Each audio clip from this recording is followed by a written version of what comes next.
On the 13th of October 1989, the town of Danner, Wisconsin was shaken by a seismic event unlike anything they'd ever experienced. This might have been written off as an earthquake, were it not for one disturbing factor. The ground-shaking event was accompanied by a huge spike of radioactivity, with this strange phenomenon happening a month before the Berlin Wall was torn down, during a period of the Cold War that historians call the Year of Crisis. It's easy to understand why the people of Danner immediately assumed the worst. But the huge eruption they felt wasn't the result of a nuclear bomb going off. The SCP Foundation was alerted to the event in Danner when they picked up a series of radio transmissions coming from just outside the town. When they arrived, they found something incredible, like something out of a sci-fi movie. Standing at the quake's epicenter was a creature that looked to be from another world. Standing 2 meters tall and weighing almost 300 kilograms, the being was green and brown in color with a bulky humanoid body. Its head was a different story though, and resembled a gigantic housefly with a proboscis and huge stereoscopic eyes. Surprisingly, the strange creature did not immediately go on a rampage. Instead, the being, designated SCP-2273, appeared to be exhausted, injured, and extremely malnourished. It offered no resistance at all to the Foundation containment team, and it was taken to Site-17 without conflict. While the SCP Foundation is no stranger to visitors from other worlds, there was something especially unusual about this supposed alien invader. The doctors who examined the creature and treated its injuries found an appendage that seemed to function as an organic radio transmitter, and large open wounds on its shoulder blades and forearms where further appendages had been ripped off. Additionally, while its insect-like exoskeleton was mostly a uniform green and brown pattern, the creature's upper arms and torso were dotted with a variety of scars and markings that, on closer inspection, looked like military badges. Was this some kind of wounded intergalactic soldier who had been stranded on Earth? If it was, then how were the organic badges on this alien's exoskeleton a near-perfect match to military badges worn by soldiers in the Soviet Union? Even if they did reference a unit that didn't officially exist within the Soviet Army, the scientists were sure this alien wasn't an alien at all.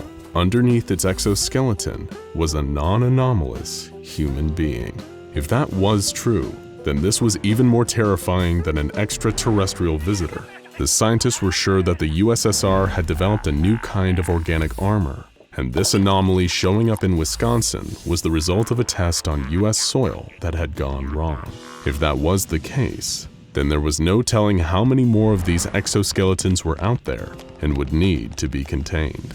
The Foundation had to act quickly and find out more. While SCP-2273 was recovering, they called in Dr. Friedrich, an on-site psychologist who could speak several languages including Russian. Dr. Friedrich would be tasked with interrogating the SCP on his origins and the nature of the suit. The interview was conducted via AM radio from a separate observation chamber, as the biological transmitter seemed to be SCP-2273's only method of communication. The interview began with Dr. Friedrich speaking to SCP-2273 in Russian, only for 2273 to respond that Dr. Friedrich's accent was atrocious and requesting he use German instead. SCP-2273, who, according to the organic military patches on his body, was named Major Alexei Belitrov, initially resisted being interviewed. He believed that he was a prisoner of war, being held by the American military.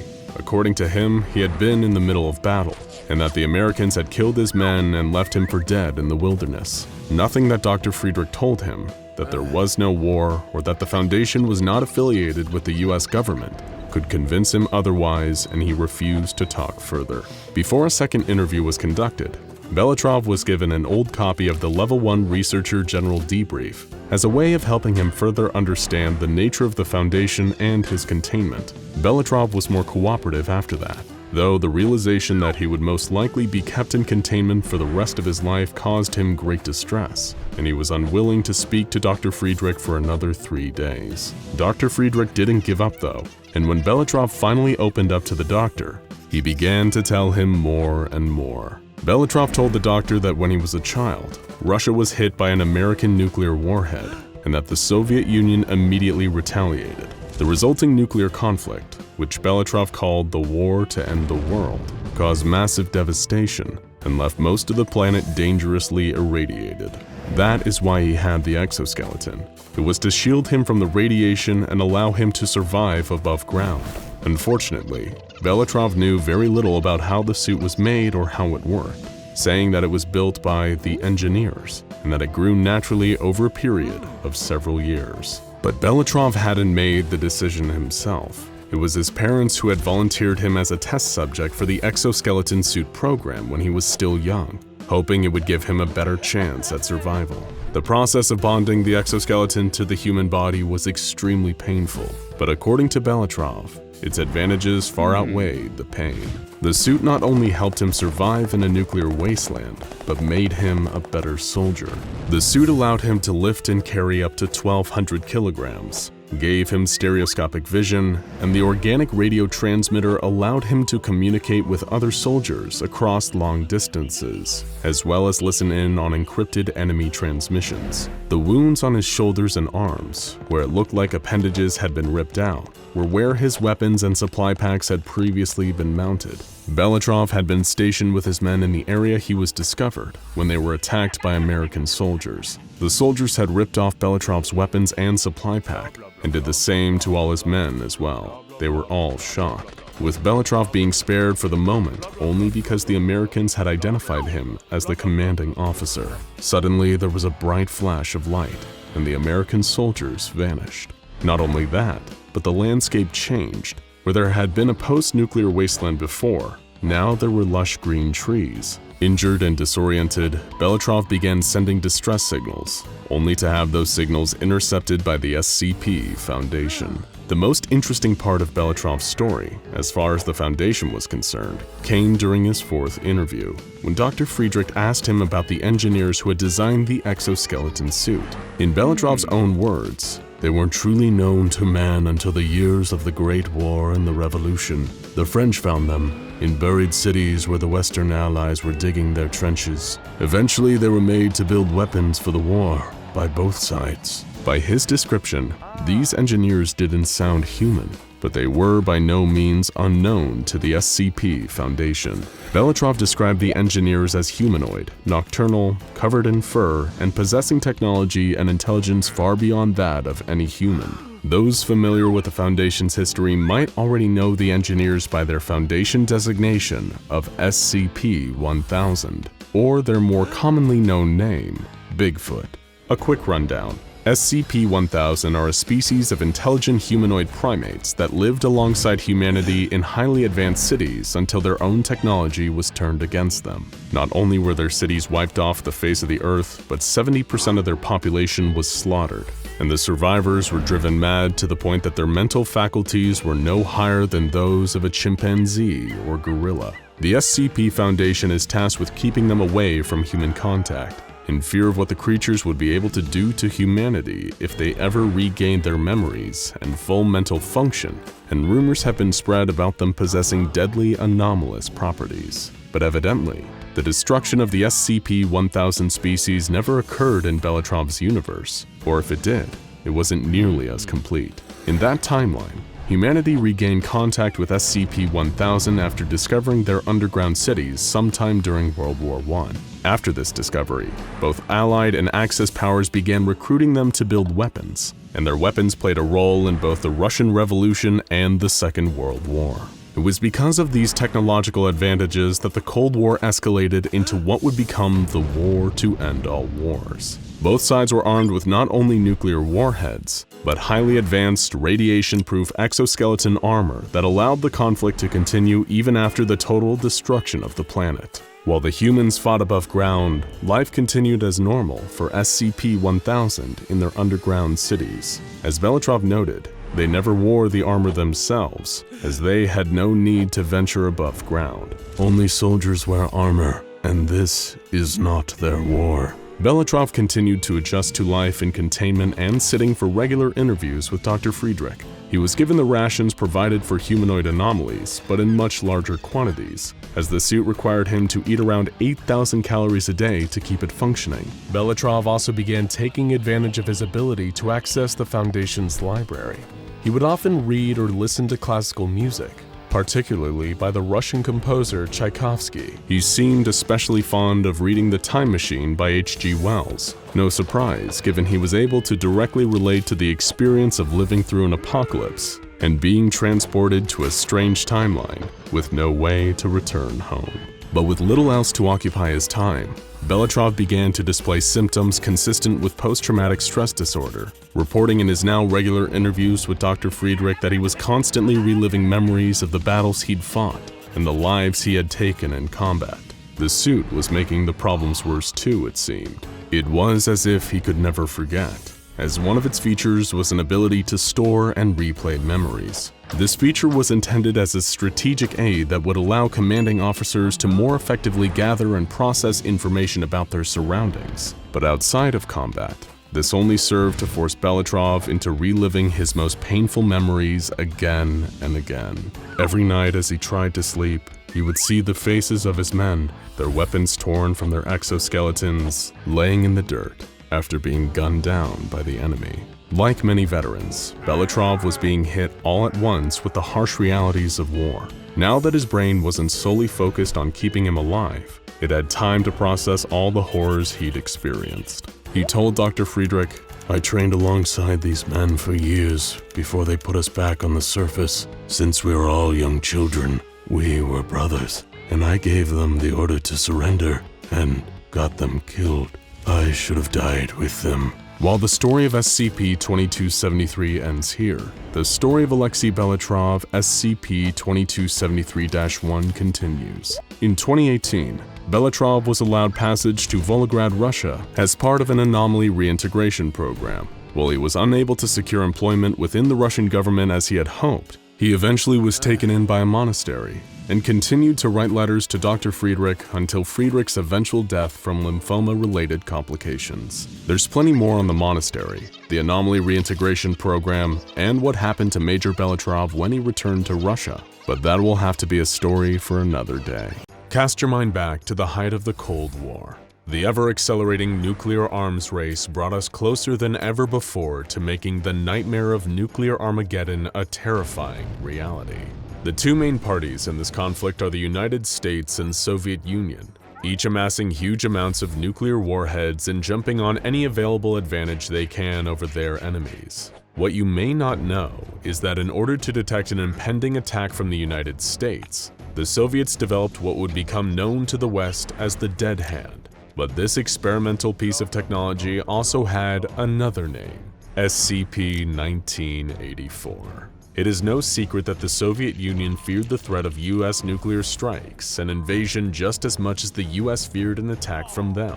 So SCP-1984 was created to act as a deterrence mechanism, specifically against secure second strikes. Secure second strikes were both a deterrent and overwhelming concern during the Cold War, referring to a country's ability after suffering an initial nuclear attack to still retaliate, firing on their enemy and causing untold damage with their own arsenal of nuclear weapons. The Soviet Union knew that any action they made that could be perceived as an attack on United States soil would be threatened with nuclear retaliation, and that if they fired first, America would return fire and potentially annihilate them with a second strike.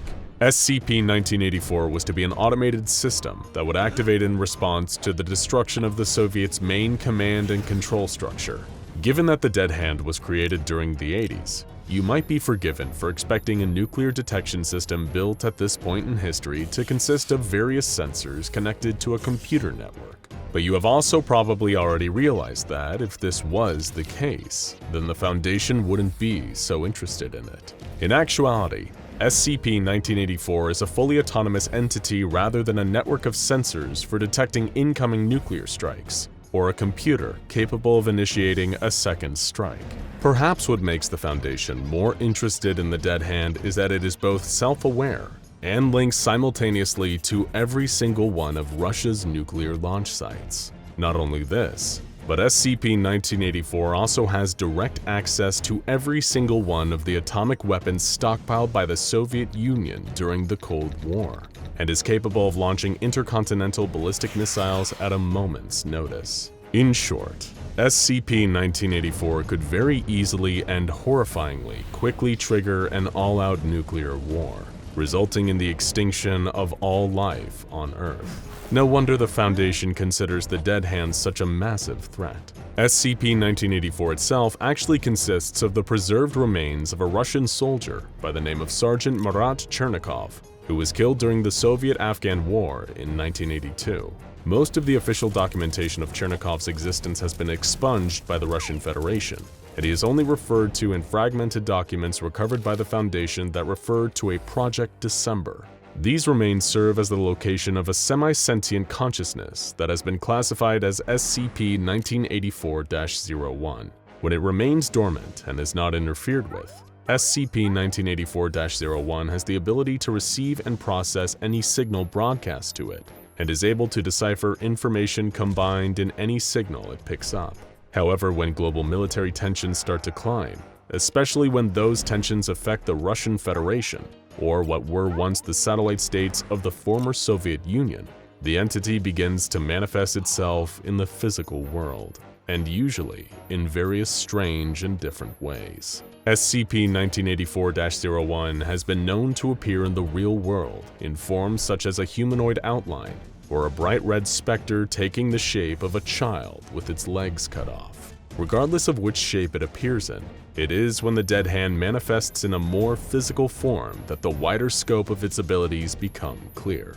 As mentioned previously, it can influence and even launch nuclear weapons, overriding their command systems and bypassing launch sequences. After appearing fully, SCP-1984-01 will travel at speeds of up to 140 kilometers an hour, directly to the nearest military installation capable of launching intercontinental ballistic missiles. Once it reaches its destination, SCP-1984-01 will immediately attempt to override the necessary systems to initiate a launch. After firing missiles at their predetermined targets, SCP-1984-01 will hastily travel to another facility housing nuclear ordnance, repeating the process until it has successfully launched all of Russia's atomic weapons. When engaged, the physical manifestation of SCP-1984 is highly aggressive, and will lethally defend itself against anyone that it observes trying to interfere with it or stop it from causing a nuclear launch. The entity has displayed the ability to disrupt the nervous system,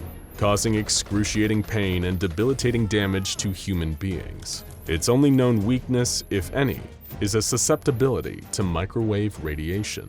Although exposure to this does not seem to cause any lasting damage to SCP-1984, instead only temporarily disorienting its physical form. As for the origins of SCP-1984, the Soviet Union's official liaison with the SCP Foundation offered some clarity on this. Ironically, during early 1984, the liaison, a doctor named Sergei, described information regarding the Dead Hand as being of grave importance to the continued survival of the human race. Seeing as he was referring to an enemy that could single-handedly launch the Soviet Union's entire nuclear arsenal, he certainly had a point. A top-secret conference was held in Sarajevo between the Foundation's O5 Council and officials from both the USSR and the United States, using the 1984 Winter Olympics as cover, avoiding too many questions about several nations' high-ranking state officials being in the same place at once. The O5 Council was then given full, in-depth information about the Dead Hand, something they had previously assumed was a more conventional form of nuclear deterrence. SCP-1984 was far more, and worse, far out of the control of the Russian government. It was revealed that the entity had been designated outside the original specifications given to those who developed it. Initially, the Soviets had intended for the Dead Hand to be solely used as a secure second strike response. If the leaders of the Soviet Union were killed, SCP-1984 would react in kind to Russia's enemies, launching back all of the USSR's nuclear missiles in retaliation. This is more likely where the Dead Hand nickname comes from, hearkening to the idea of a dead man's switch. Picture that you had been mortally wounded by your worst enemy, shot in the stomach and laying on the ground, rapidly bleeding out. You know that there is no chance you will survive, but you cannot afford to let your enemy get away. What they don't know is that you rigged the entire building around you both with explosives. With your dying breath, you activate the detonator, assuring your own and your enemy's mutual destruction. Kaboom! Then curtains for both of you.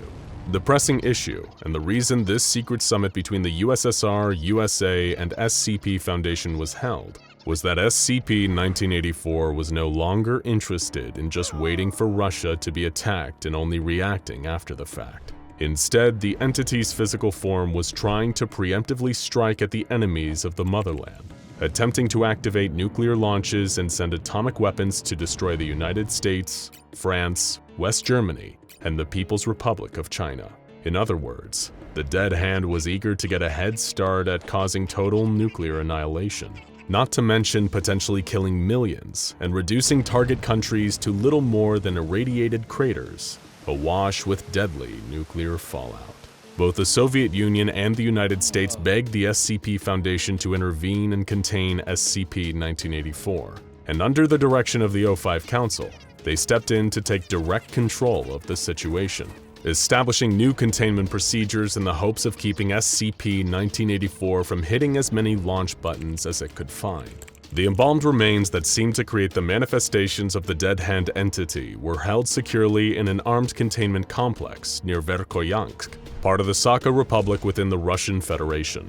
SCP-1984 was placed within a standard humanoid containment cell, which was itself held within a Faraday cage, a type of enclosure constructed with or covered in conductive material designed to block electromagnetic fields. This was done to block any external broadcast signals from reaching SCP-1984, and thus causing it to manifest its other form if it learned of an impending attack on Russia, even a fictional one, perhaps as a part of a television broadcast. As part of the Dead Hand's containment, all signals broadcast near its cage are to be monitored, and only broadcasts featuring doctored information would reach the entity.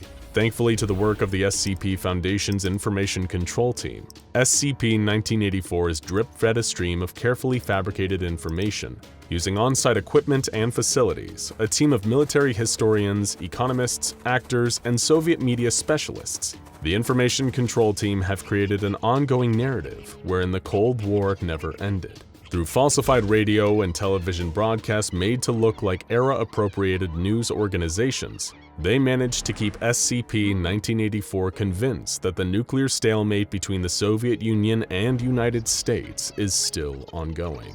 Unfortunately, sometimes information from the real world is able to bleed through.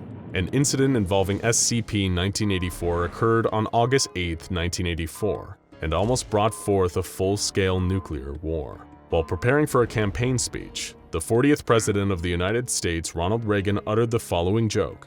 "I am pleased to tell you today that I've signed legislation that will outlaw Russia forever. We begin bombing in 5 minutes." Naturally, thousands of media outlets reported on this, but signals of those broadcasts, including recordings of the president's remark, made their way to SCP-1984. Foundation researchers were both unsure of how these transmissions breached the Faraday cage surrounding the Dead Hand, and were unable to prevent what happened next. Hearing what it could only assume was a genuine declaration of war, the manifestation of the SCP-1984-01 entity happened immediately after Reagan's words reached its containment cell. This time, the entity appeared as a semi-transparent woman, withered and blue, wearing traditional Pashtun dress. Armed personnel guarding SCP-1984's cage engaged the entity, causing it to retaliate, lashing out and attacking any that stood in its way.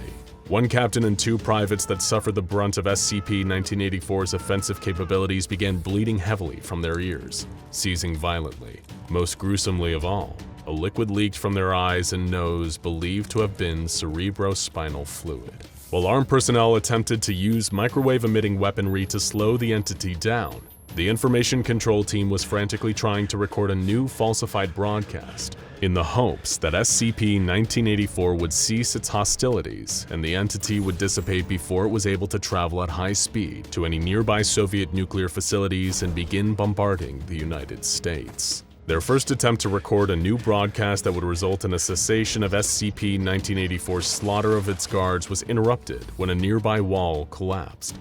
Desperate to recontain the creature, The information control team tried to film the broadcast a second time and succeeded, although one of the actors portraying a newsreader suffered a stroke and had to be edited out to convince the dead hand of its supposed authenticity. What followed was a short news clip clarifying that Russia's Politburo was in on President Reagan's joke, including old footage of the USSR's General Secretary Konstantin Chernenko, confirming that the Soviet Union's nuclear forces were not on high alert. Miraculously, after 15 more minutes of sustained fighting with guards, SCP-1984's physical manifestation began to disappear, gradually dematerializing while it seemed to attack with far less intensity. Eventually, containment was reestablished, at the cost of the deaths of 17 members of Foundation staff, both guards and researchers. A further 8, however, suffered traumatic brain injuries that left them all permanently disabled. The one upside is that this incident remains the only time SCP-1984 has ever breached its containment and caused harm to others. And considering that it could very well have launched Russia's nuclear arsenal, the casualties could easily have been much higher. So remember, folks, don't joke about nuclear weapons, especially if you're the president. You never know what anomalies lurking in the bodies of dead Russian soldiers might be listening, and if they are, you'd better hope they have a sense of humor. The year is 1939. It's the dead of night in Pingfang, a district of the Harbin Prefecture in Japanese Imperial-occupied China. A squadron of over 100 Chinese rebels led by Lieutenant Wang Wei, clutching Bergmann MP-18 machine guns, hurry through the streets towards their destination, the bioweapons lab operated by Unit 731. And monstrous, terrifying Japanese Surgeon General Shiro Ishii. It is a mission of liberation and revenge. If you know anything about Unit 731, just hearing the name will send a chill down your spine, just as it did for the Chinese soldiers hoping to perform a surprise assault on the unit's complex of horrors. Rumors had spread from the Chinese prisoners of war taken there, and the knowledge of the horrible things happening to their countrymen inside that building made their blood boil with white-hot fury. Their mission was simple. They would launch an attack on the complex when the unit least expected it, save as many prisoners as they could, while also taking revenge on as many unit soldiers as they could get their hands on. But what the brave soldiers didn't know is that they were in for a battle they couldn't hope to win, because what they were fighting was not in any traditional sense human. They were about to go toe-to-toe with SCP-4007, an elite group of anomalous Japanese super soldiers known as the Pingfang 5, a name spoken in fear by their enemies and victims for what little time both remained alive. The Chinese rebels were hiding in a stand of trees outside the fortress, waiting for the right moment to strike, when the Pingfang 5 suddenly beat them to the punch and descended upon them. The plan was thrown into chaos when the trees burst into flames without so much as a hint of artillery being fired. The soldiers, all hardened men of war, began to grow scared. But then they saw something even more terrifying standing there amongst the flames. First Lieutenant Mitsuo Kitano, also known as Lightning Bolt, or SCP-4007-1 to the Foundation. One of his hands was wreathed in blue sparks of electricity, and the others he wielded a Type 14 Nambu pistol. Lieutenant Kitano continued his attack, using his anomalous lightning to blow away soldier after soldier. When the shocked rebels tried to return fire, they found that they couldn't land a single shot. Kitano dodged every bullet. The second wave of the assault came from behind, as the rebels tried to flee Kitano's wrath. Private Takashi Honda, also known as the Ogre, or SCP-4007-2, charged into the fray. He effortlessly wielded a Type 11 machine gun and rained bullets down upon his unsuspecting foes. They shot back at him, but the bullets seemed to just bounce off his skin. He wasn't bothered by them in the slightest. He just smiled and continued firing. The rebels quickly realized that the whole thing had been a trap, but what had given them away? As if on cue, one of their own soldiers turned and began firing on his fellow soldiers with his MP-18. This man wasn't a rebel. In fact, he wasn't even Chinese. It was Corporal Joichiro Aida, also known as the Fox, or SCP-4007-3. How could he have possibly infiltrated the squadron? The answer is simple. He's an anomalously brilliant liar. In fact, it's impossible to not believe a single thing that Corporal Ida says, making him a true expert in espionage. Not a single one of the other rebels ever had a chance of sniffing him out before the doomed mission. If this betrayal surprised them, then what came next must have seemed like something out of a nightmare. Lieutenant Wang Wei, the man who'd spearheaded the entire mission, turned and began picking off his own troops with his pistol. The surviving soldiers didn't understand. Had the lieutenant gone mad? They tried to shoot him, but just like the others, he dodged effortlessly and continued to murder them. That's because he wasn't Lieutenant Wang Wei at all. Wei had been murdered in the forest earlier that night and replaced by Private Teruo Nishimura, also known as SCP-4007-5, or the Shapeshifter. The Pingfang 5 had infiltrated and compromised the mission from before it had even begun. They'd never even stood a chance. During the chaos of the massacre, a few of the rebels had managed to escape, running through a nearby clearing into a thicket of trees. If they could survive, then perhaps they could regroup and lead a second assault on another day. They had no hope of survival during a head-on conflict with these anomalous super soldiers. They needed to get away and form a new strategy. But gunshots started ringing out through the forest, tearing into their bodies and dropping the men one by one. They tried to return fire, but they couldn't even see who was shooting at them. It seemed to come from all directions. The rebels' dying thoughts were that the trees around them must have been crawling with Japanese troops. The reality was even more frightening. It was only one man, Private Shigeru Matsui, codenamed Smoke, for this ability to become invisible at will. To the Foundation, he's known as SCP-4007-4, the last member of the Pingfang 5. The deadliest troops in the entire Imperial Japanese Army. But unlike many of the biological anomalies cataloged by the SCP Foundation, the Pingfang 5 were not born, they were made. In case you aren't familiar with the infamous Unit 731 and their horrifying complex in Pingfang, this unit was the secret department of the Japanese army ordered into existence by Emperor Hirohito himself for one sinister purpose: researching chemical and biological weapons for the Japanese Imperial Army. Their leader, the Surgeon General Shiroishi, was essentially given blanket permission to do whatever he deemed necessary in order to achieve results for his emperor and his nation. Ishii took that directive and ran with it, unleashing pseudoscientific evil on a level matched only by the Nazi extermination camps in Europe. Experimental weapons and horrific diseases were tested on captured Chinese civilians, political dissidents, and prisoners of war. Thousands of people met horrific ends through execution, experimentation, and vivisection, which is the dissection of a subject that is still very much alive. How does this relate to the Pingfang 5 and SCP-4007? It all comes back to a top-secret project, overseen by Ishii himself, Project Shinka. While Unit 731 was established in 1935, in 1937 they began working in collaboration with the Imperial Japanese Anomalous Matters Examination Agency. Think of it as Imperial Japan's hyper-nationalist answer to the SCP Foundation. They had become aware of the existence of anomalous individuals in Imperial-controlled territories, and General Ishii wanted to know whether the powers manifested in these anomalous individuals could be induced in others through forced organ removal and transplantation. To test this hypothesis, Ishii had the Japanese secret police round up anomalous individuals in Imperial territory en masse. They were subjected to mass vivisections, with the intention of isolating and removing anomalous organs. It was an act so positively genocidal in proportion that East Asia had statistically fewer anomalous humans than they should to this day. Ishii's intention was to transplant the organs into loyal volunteers from the Japanese military in order to create an unbeatable military force. Perfect soldiers who would win the war for them. The vast majority of these twisted experiments were complete failures, leading to the higher-ups at Unit 731 almost writing Project Shinka off as a waste of time and canceling the whole thing. But there were soon 5 notable exceptions, the very scary individuals you've already met. Not only did every member of the Pingfang 5 end up with a specific anomalous superpower as a result of the experiments, they also experienced incredible anomalous prowess across the board.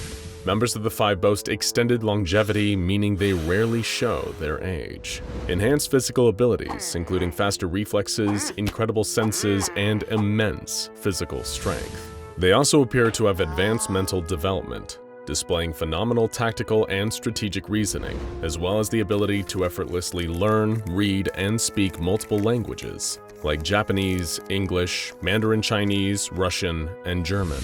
Of course, Japan eventually lost the war, but the Ping Fang 5 had no intentions of ending their fight. They continued their missions long after Japan formally surrendered, causing chaos and violence across East Asia. After several unsuccessful engagements with isolated members of the Ping Fang 5, leading to the deaths of many Foundation agents and civilians, the Foundation formed Mobile Task Force 551, aka MacArthur's Dogs, an elite group of operatives trained for the specific mission of bringing down the Ping Fang 5. While the hunt rages on, 3 of the 5 are already dead. SCP-4007-1, Mitsuo Kitano, the man who can unleash bursts of electricity, met his end in Burma in 1948. During a procedure called Operation Smokehouse, 551 engaged Kitano in combat in the jungle.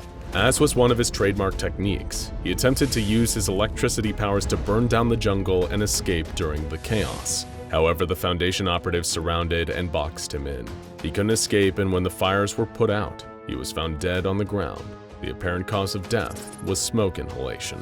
SCP-4007-2, Takashi Honda, the man with bulletproof skin, died in 1957 in the Philippines. 551 engaged him in combat in a mission dubbed Operation Homewrecker, which culminated in them calling down an airstrike on him.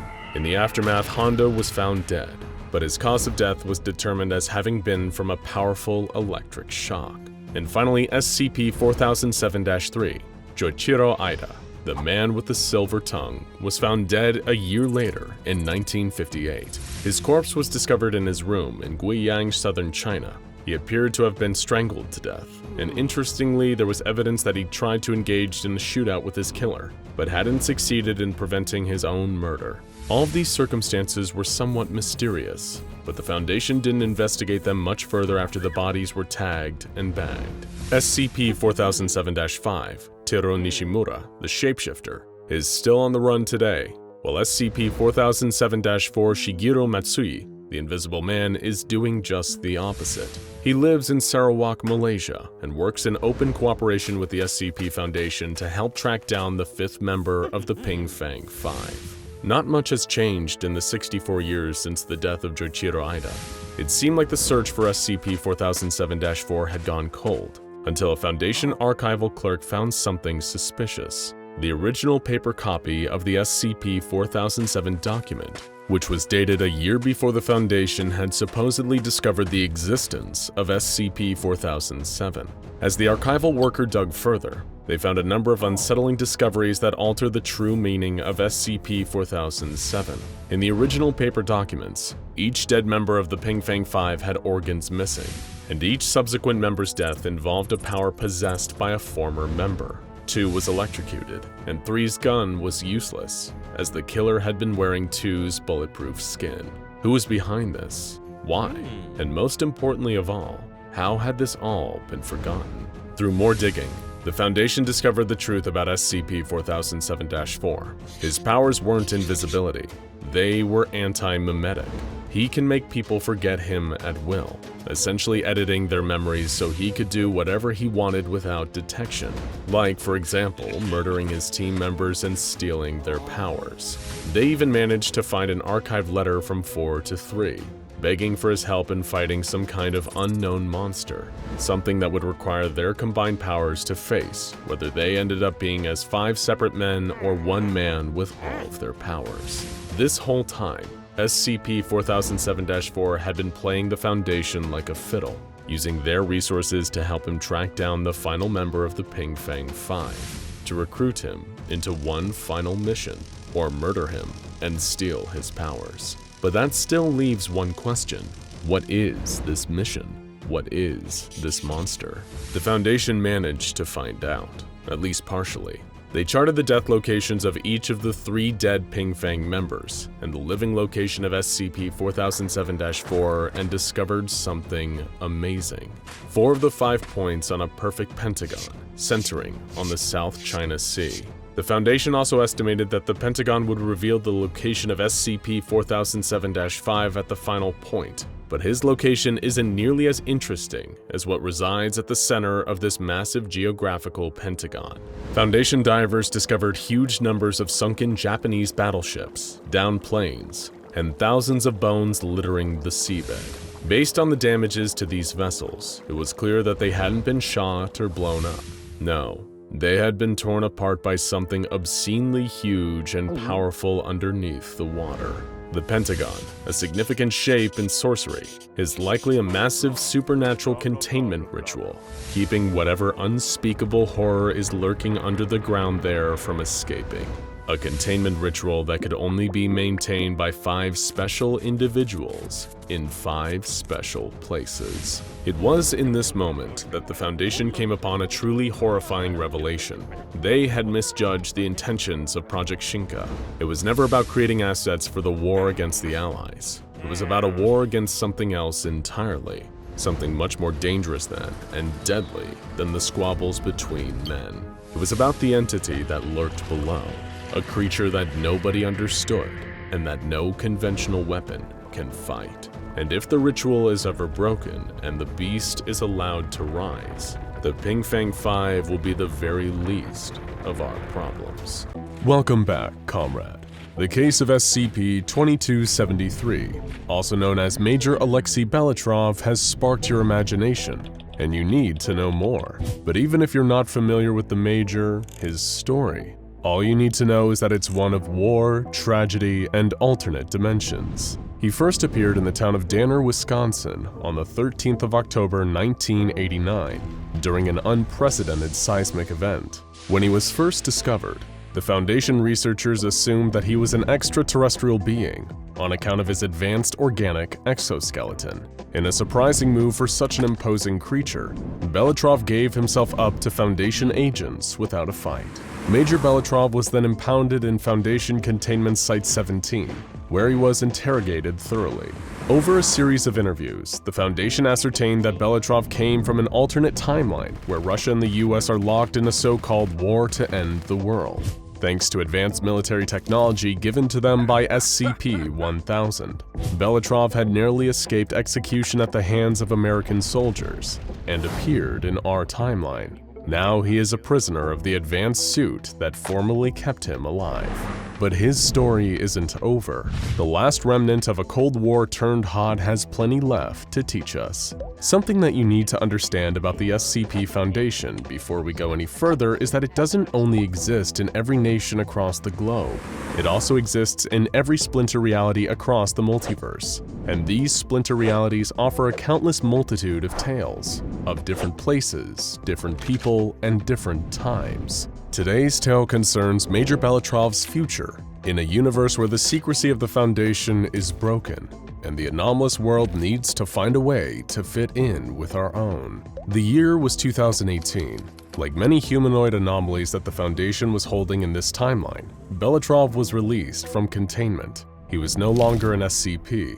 He was now a mere person of interest, free to move around as he pleased. But this didn't mean Belitrov was about to enjoy a quiet life on Easy Street. He was still an interdimensional refugee from a broken alternate world. Thankfully, there was a certain group willing to help. The Mana Charitable Foundation. This anomalous charity has been involved in a number of strange cases investigated by the Foundation before, and now they were going to lend a hand to Major Belitrov. Thanks to their anomaly reintegration project, Mana was able to transport Belitrov back to his home of Volgograd in Russia. There, he became something of a national celebrity, making headlines across the country, sitting down for interviews on every Russian talk show, and even being offered book deals. But as a former military man, Belitrov was eager to return to government life and run for a government position. However, this ambition didn't go very far. Belitrov was rejected by all the government bodies he applied to. Even Vladimir Putin wasn't eccentric enough to want an insectoid cyborg from another dimension in his cabinet. Belitrov endured a rough 2 years in Volgograd. He was treated more like a sideshow freak than a human being. People didn't want to rent apartments to him, and he was never able to find permanent employment. Even entry-level jobs rejected him. Nobody wanted to get food served to them by what looked to be a 7-foot monster, and he seemed equally ill-suited to help Russian women find the right perfume in department stores. In April of 2020, Belitrov had finally had enough. He contacted the Mana Charitable Foundation once again and asked to be relocated. They told him that some religious institutions in the area, including the Eastern Clockwork Orthodox Church, were accepting and housing anomalous refugees. Not long after this, Belitrov truly fell off of the SCP Foundation's radar. But one former Foundation operative was well aware of Major Belitrov's fate. It's 2021. Dr. Friedrich, the Site-17 anomaly psychologist who'd conducted all the initial interviews with Belitrov all the way back in 1989, started receiving letters from him. There was no indication as to his true location, and they appeared to have been handled by a Mana Charitable Foundation mail carrier in Russia. But Dr. Friedrich was happy to hear from an old friend nonetheless. Due to a career of working near highly radioactive anomalies like Belitrov, Dr. Friedrich was suffering from terminal lymphoma. It seemed almost like an act of divine providence that Belitrov's letters would come to him so close to the end. The two began a correspondence, and it was only after Dr. Friedrich's eventual death that the letters came to the SCP Foundation's attention. It was from this final correspondence that the Foundation was able to answer the big question: whatever happened to Major Alexei Belitrov? In his first letter to Dr. Friedrich, Belitrov thanked him profusely. He knew that Dr. Friedrich had been a crucial part of him gaining freedom from the Foundation, and credited the therapeutic techniques taught to him by Dr. Friedrich with keeping him alive and sane to this day. Belitrov expressed a mix of amazement at this brave new world and a sense of profound weariness. As a man eternally locked into a weapon of war, he felt unsuited to a world in peacetime. He almost missed the scorched, irradiated Russia of his home dimension. But most of all, he missed Site-17. He missed Dr. Friedrich. He missed some of his fellow anomalies like SCP-507, the Teleporting Man, and SCP-163, the Spacecraft. He even missed the simplicity of being contained. He hoped that Dr. Friedrich would write back. In his second letter, Belitrov began detailing his experience with the Eastern Clockwork Orthodox Church. Despite growing up in a highly atheistic communist environment, Belitrov became enamored with the ways of the church. He found them to be highly accepting of him in spite of his unfortunate circumstances. They displayed a freedom in their faith that Belitrov had never encountered before, and he was eager to be a part of it. With the help of Dr. Friedrich, Belitrov was also sending letters to some of his fellow freed anomalies. He signed off by saying that he had even started praying, something he'd never considered before. The next letter, sent in 2027, struck a much more somber tone. It was sent shortly after Belitrov discovered Dr. Friedrich's diagnosis. He wanted to return and see the doctor one more time, but the Mana Charitable Foundation wouldn't allow him to return to Site-17. Believing he had been abused during his time there, Belitrov gave Frederick his prayers and well wishes, and asked for a number through which he could contact his ailing old friend. By the time the next letter arrived in 2034, Belitrov had become a fully fledged member of the Eastern Clockwork Orthodox Church. He referred to the other monks at the monastery as his brothers and sisters. He seemed to have finally found a true home there, and the others fondly referred to him by the nickname Father Anvil. But the true heart of the letter is Belitrov's deep concern for Dr. Friedrich's health. Notably in this letter, he often refers to Dr. Friedrich by his first name, Thomas, as though to emphasize the urgency of the message. After the deaths of several of the anomalies that Belitrov considered friends, he stated that he couldn't handle losing anyone else. His letter ends with a poignant passage. "You may be unmarried, Dr. Friedrich, but you are not unloved. You have to be strong for me. You have to be strong for yourself. If you're ever worried that you cannot find the strength to continue, think of the garden you'll plant this spring. I'd like to share gardening photos with you again. Not many of my brothers and sisters here appreciate the simple beauty of a flower bed, or the effort that goes into growing a patch of vegetables. It's a beauty I'd like to continue to share. Trust in the power of our Lord, Thomas, and trust in the power of modern medicine. God is smiling on you. Please, be strong. With love and prayers, Alexei Belitrov.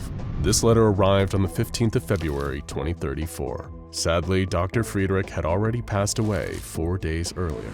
He never got to see Alexei's final letter, and it truly was his final letter. With nobody left for him in the world, Major Belitrov stopped sending any correspondence. What we know about the final years of Belitrov's life all comes from a few scattered journal entries, translated from Russian after his passing. They provide clues as to the kind of life he lived during the 29 years the Foundation could not account for his whereabouts and his actions. The first entry, written on January 7, 2035, paints a grim picture of Belitrov feeling broken and isolated in the monastery.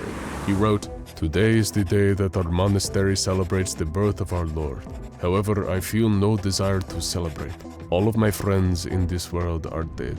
My brothers and sisters are partaking in some celebration outside my dormitory. All of the required ceremonies are complete.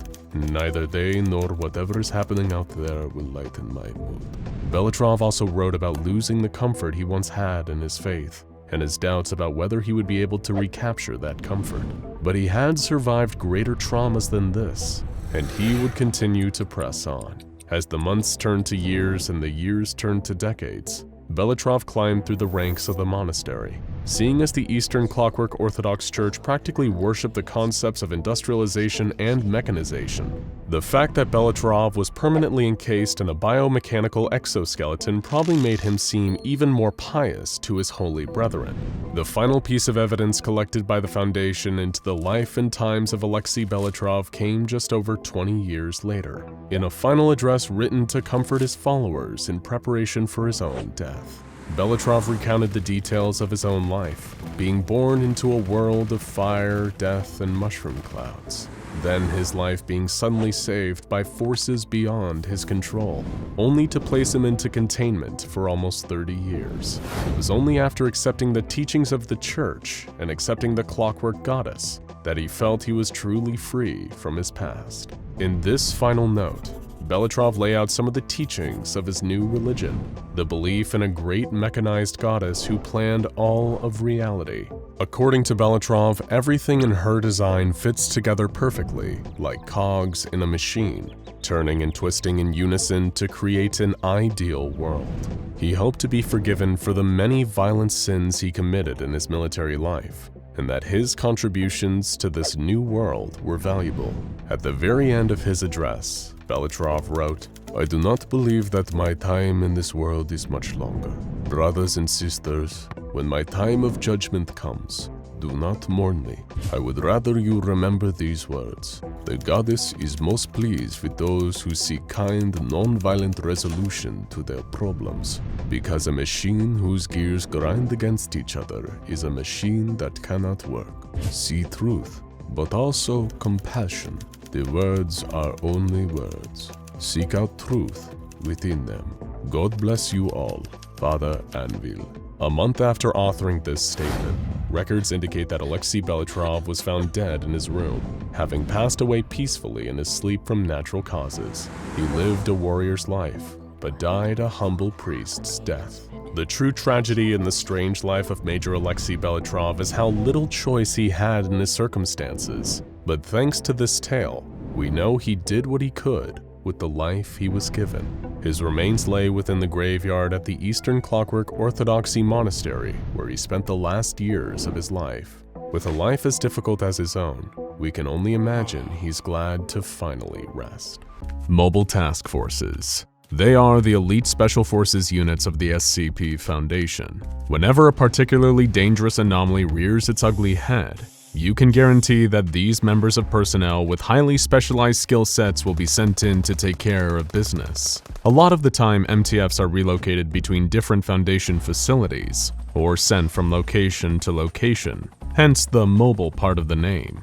They vary in size and function too, with some teams being small covert investigators and intelligence gatherers.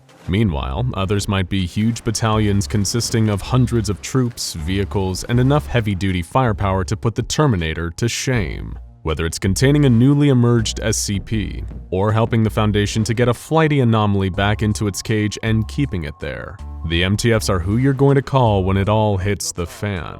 They are the best of the SCP Foundation's best, and few represent that better than MTF Tau 5. If you're at all familiar with the SCP Foundation, then there's a good chance you've heard of the iconic Mobile Task Force Tau 5, also known by their collective codename Samsara. Take everything you know about an average task force, give them leagues better equipment and training, and put them on anomalous super steroids, and you're still likely to get an MTF who can only dream of getting on Samsara's level. In our series on the infamous Site-13, you've only seen these badasses take on horrors beyond description and not even blink, even rescuing other mobile task forces from the jaws of death on many occasions. Why are they given such prestige, even in a crowded field of elite Foundation operatives? It's because the 4 members of the Samsara team are unlike any other MTFs on a fundamental level, given that each one of them was created from the flesh of a dead god. Sounds cool enough on its own, right?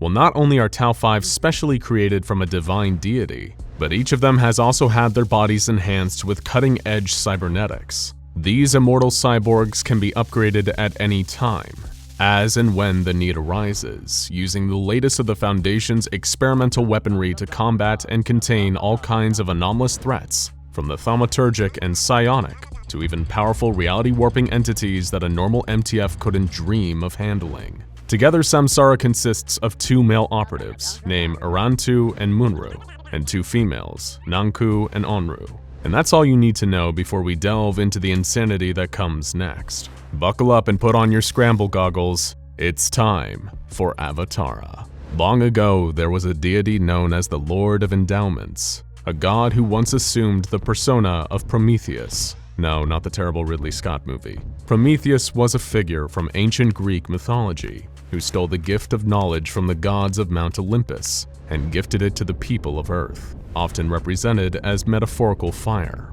As punishment for his transgression, Prometheus was chained to the side of a mountain, where every day he would have his liver pecked out by birds, only for it to grow back overnight so the birds could feed on him again the next day. So, our Lord of Endowment, stop giggling you at the back, gave himself a body of flesh so that he might walk upon the earth as a giant humanoid. His goal was to, like Prometheus, provide mankind with knowledge and power, to grant them technology and then redefine what it meant to be human. The Lord amassed followers as a result and began to conquer new territories to expand his power. However, something changed, and the Lord gradually began to die.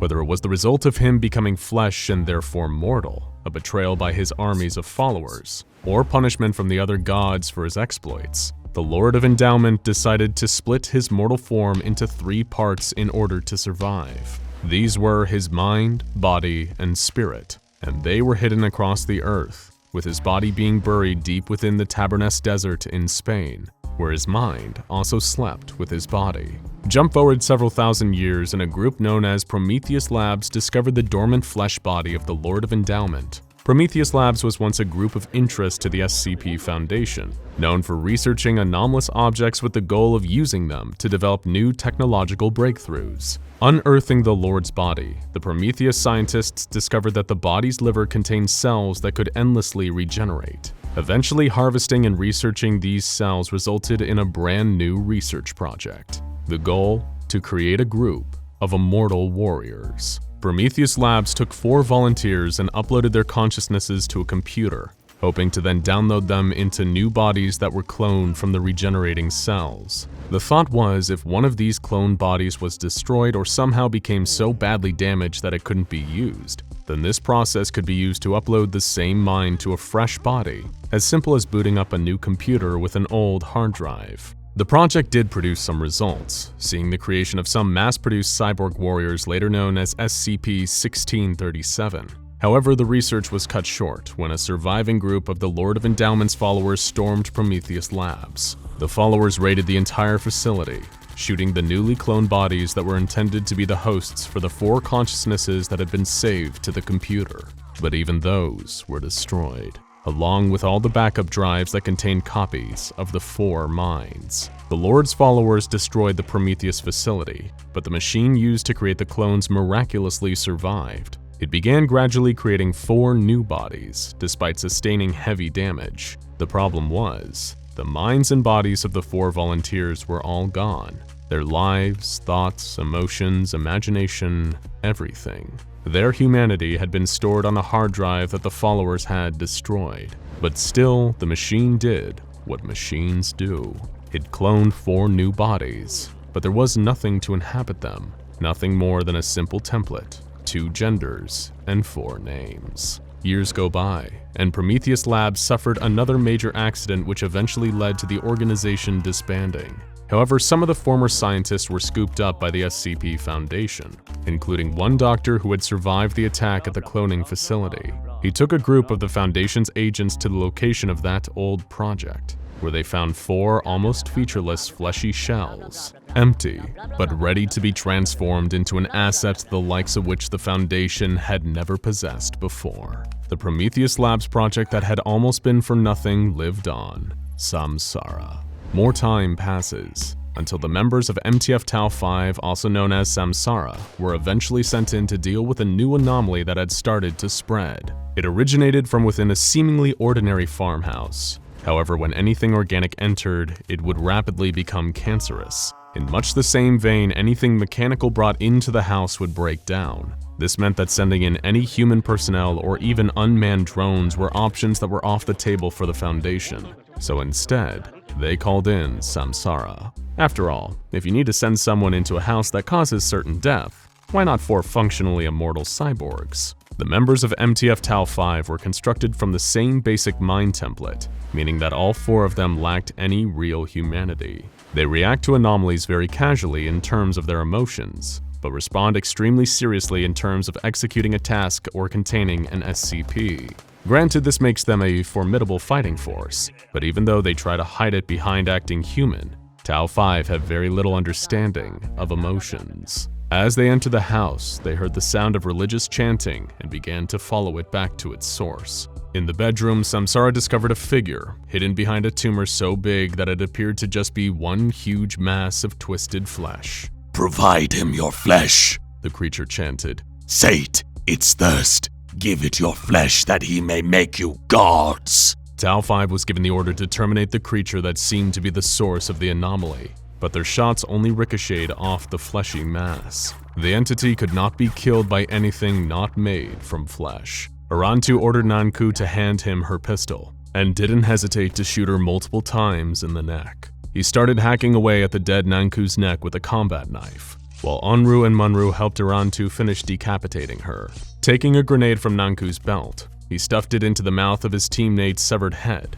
pulled the pin, and threw it deep into the cancerous mass. Diving out of harm's way in the last second, the remaining members of Samsara took cover as the grenade detonated, killing the anomaly and showering the room with gooey bits of muscles, intestines, brain tissue, and bone marrow. Hope you weren't eating while watching this one, folks. They had no reservations about killing one of their own, but Tau 5 had neutralized the anomaly, and its effects had stopped spreading outside the farmhouse. Samsara re-entered the bedroom, only for one of them, Munru, to discover something among the blood, guts, and viscera that remained. Underneath piles of flesh, stained with meat, was a small leather-bound book. Munru took it with him, hiding it away. This tome was a grimoire, a type of ancient textbook of magic. Typically, a grimoire includes instructions on how to create magical objects, talismans, amulets, and the like, or a number of spells and magic charms. But some grimoires also instruct a reader on how to summon or invoke supernatural entities, calling forth beings from the great beyond, like angels, spirits, demons, and deities. And this particular book described how to summon the essence of a certain Promethean plunderer, the Lord of Endowment himself. Somehow, the cancerous tumor-spreading entity from the farmhouse that affected both flesh and technology seemed to have been created by this book.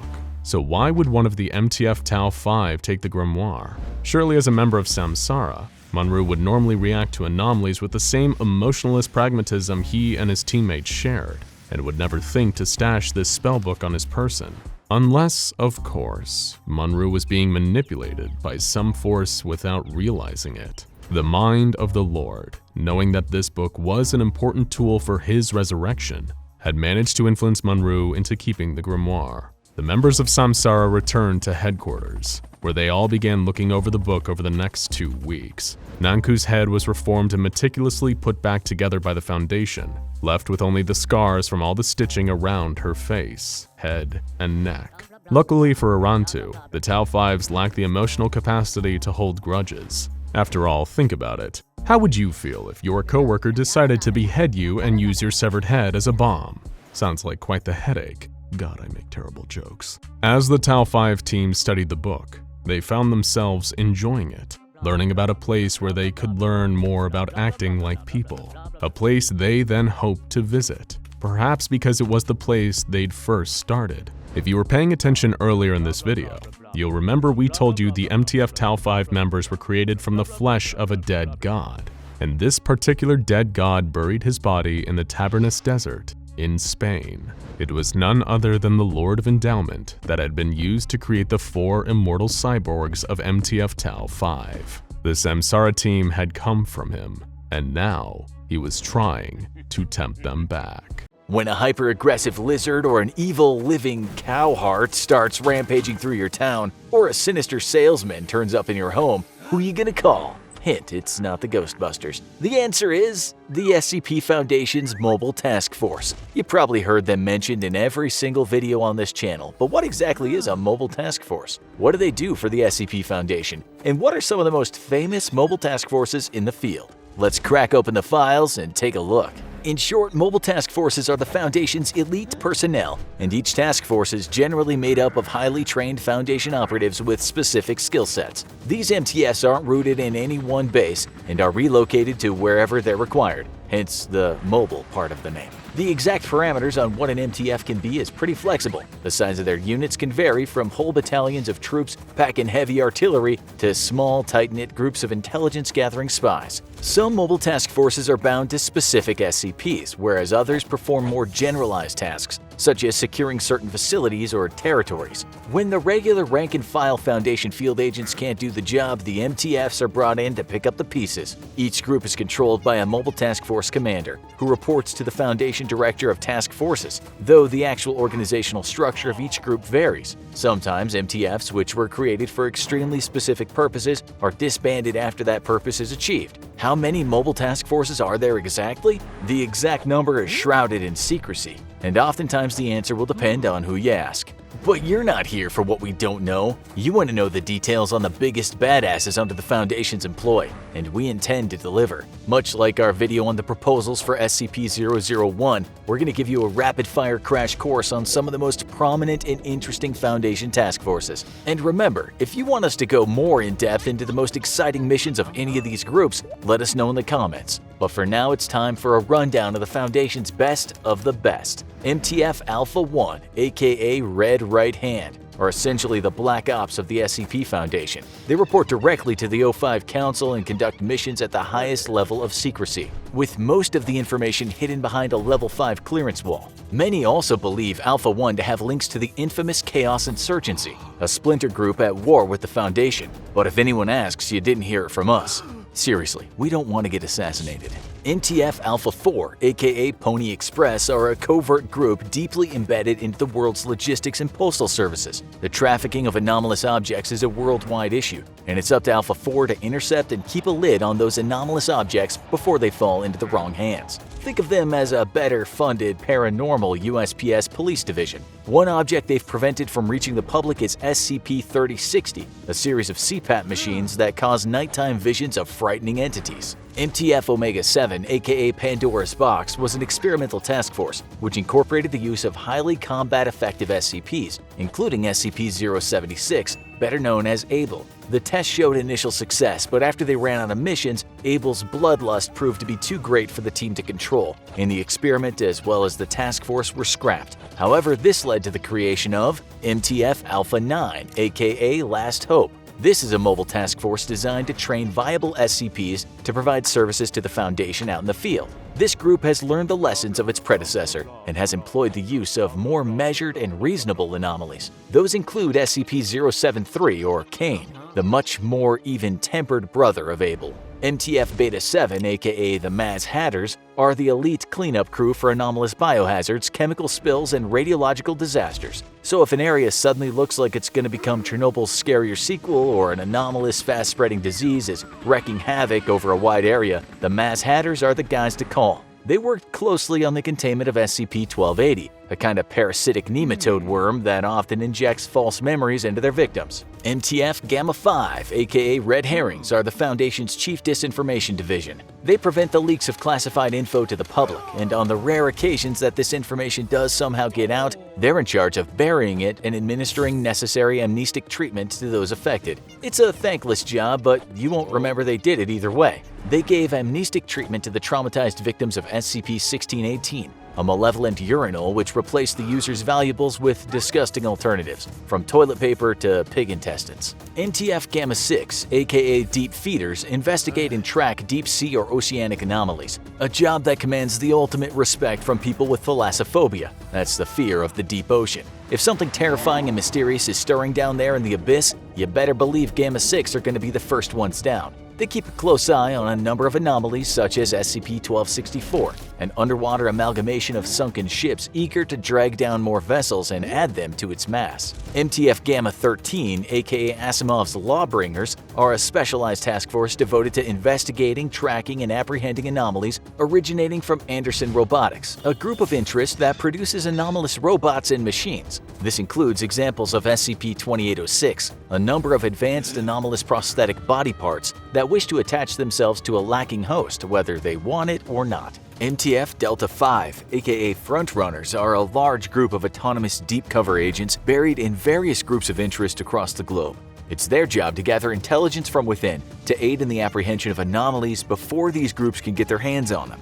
They also sometimes make use of anomalies to track down others, such as when they requested to use SCP-185, a Russian R-105M radio used during the Cold War that can receive signals from any time period, including encrypted ones, but can also emit sound waves so powerful they can literally kill you. MTF Epsilon 9, aka Fire Eaters, are the Foundation's resident pyromaniacs. They're the ones sent into missions involving extremely high-temperature environments, and they're also highly skilled in the use of powerful incendiary weapons. If the Foundation needs to burn or avoid getting burned, the Fire Eaters are the ones for the job. Their vital skills assisted in containing SCP-165, massive colonies of carnivorous parasitic mites that eat prey to the bone. MTF Epsilon 11, Nine-Tailed Fox, are another one of the most classified mobile task forces existing only under the oversight of the Red Right Hand. They work internally and are only dispatched to Foundation sites when standard protocols fail and multiple breaches are imminent. They were brought in to deal with the SCP-2139 incident, a strange psychological phenomenon that inexplicably increased the suggestibility of Foundation staff at Site-35. This made the infected staff agree with everything they heard. MTF Zeta-9, Mole Rats, are a task force that specializes in the exploration and containment of anomalous areas that are either enclosed or underground, particularly if, due to the effects of the anomaly, the space-time fabric of the area is unstable. You may remember them from our series on SCP-1730, the mission into and out of the anomalous Site-13. MTF Eta-10, aka See No Evil, are a team that specializes in taking on dangerous memes and cognitohazards that affect the victims through visual contact. One example is SCP-1561, a crown that when worn causes all those who see the person wearing the crown to imagine the wearer as their king and immediately adopt positions of servitude. While MTF Eta-10, aka Savage Beasts, serve the opposite purpose. They deal with musical or auditory anomalies and any cognitohazards that work through the medium of sound, like SCP-2402, a chord progression which can regenerate old or dying cells. MTF Theta-4, aka Gardeners, are a crack team of agents who face off against any botanical or plant-like anomalies. Their skills were put to use against SCP-1147, a collection of plum tree seeds which can grow out of literally any substance, even ones that are totally inorganic. MTF Theta-90, aka Angle Grinders, are a team that specialize in two of the most frightening things out there: anomalies and math. These brainiacs deal with anomalous mathematical issues, like warped topologies and geometries. Even listing an example of the kind of anomalies they deal with here will make your head hurt, so just be thankful they're out there. MTF Iota-10, or Damn Feds, are a huge network of undercover agents based in federal and local law enforcement agencies across the globe.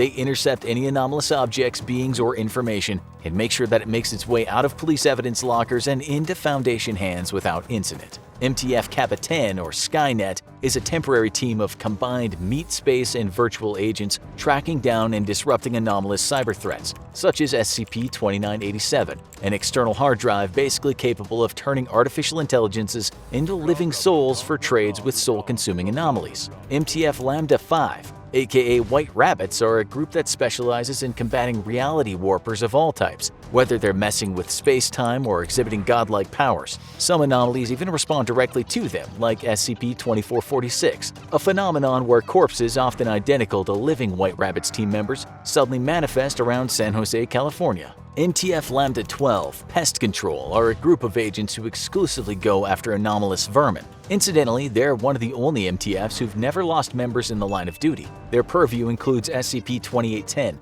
an anomalous pathogen that causes the victim's cells to become tiny versions of their own species, like a human cells becoming cell-sized humans. MTF Lambda 14, One-Star Reviewers, are a task force that deal with retail-oriented anomalies. Their main focus has become combating a sinister group of interest known as the Ambrose Restaurant, a chain of extra-dimensional restaurants with strange and anomalous food and service. MTF Mu-3, aka Highest Bidders, is a mobile task force devoted to preventing the group of interest, Marshall, Carter, and Dark Limited, from disseminating dangerous anomalous objects and then obtaining and containing these objects. One such object is SCP-2818, a number of 50 cal sniper rifles that, when fired, turns the shooter into a bullet and fires them.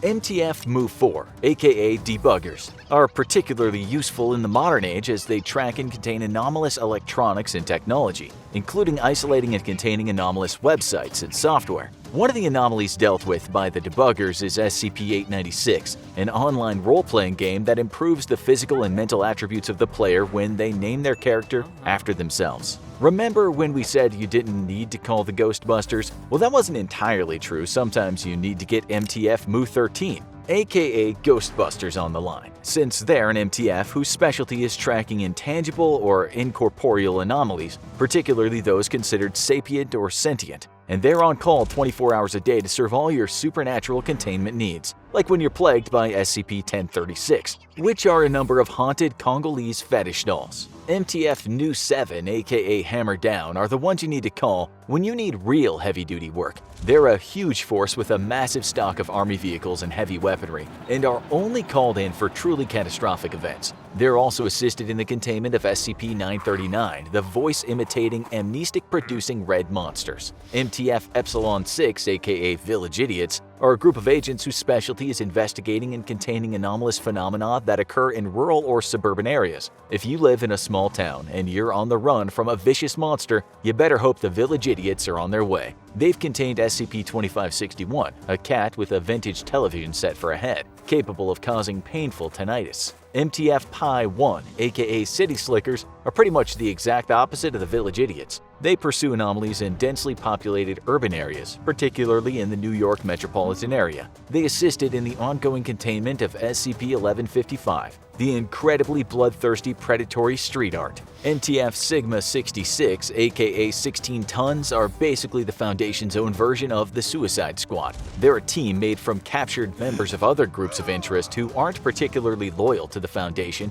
but whose very particular set of skills make up for that fact. MTF Tau 5, aka Samsara, are another group you might remember from the events of SCP-1730. These are a group unlike any other, immortal cyborgs made from the flesh of a dead god, who can be upgraded as needed. They're equipped with experimental and state-of-the-art Foundation technology to take on thaumaturgic, magical, and psionic threats. MTF Psi-7, aka Home Improvement, is a team specializing in structural anomalies. In plain speak, they deal with anomalous activities concerning buildings, containing, and sometimes even demolishing when necessary, with a variety of heavy artillery. For example, they counteract the nightmarish SCP-3050, a building in North Carolina that once a year fuses all living matter inside its own structure on an atomic level.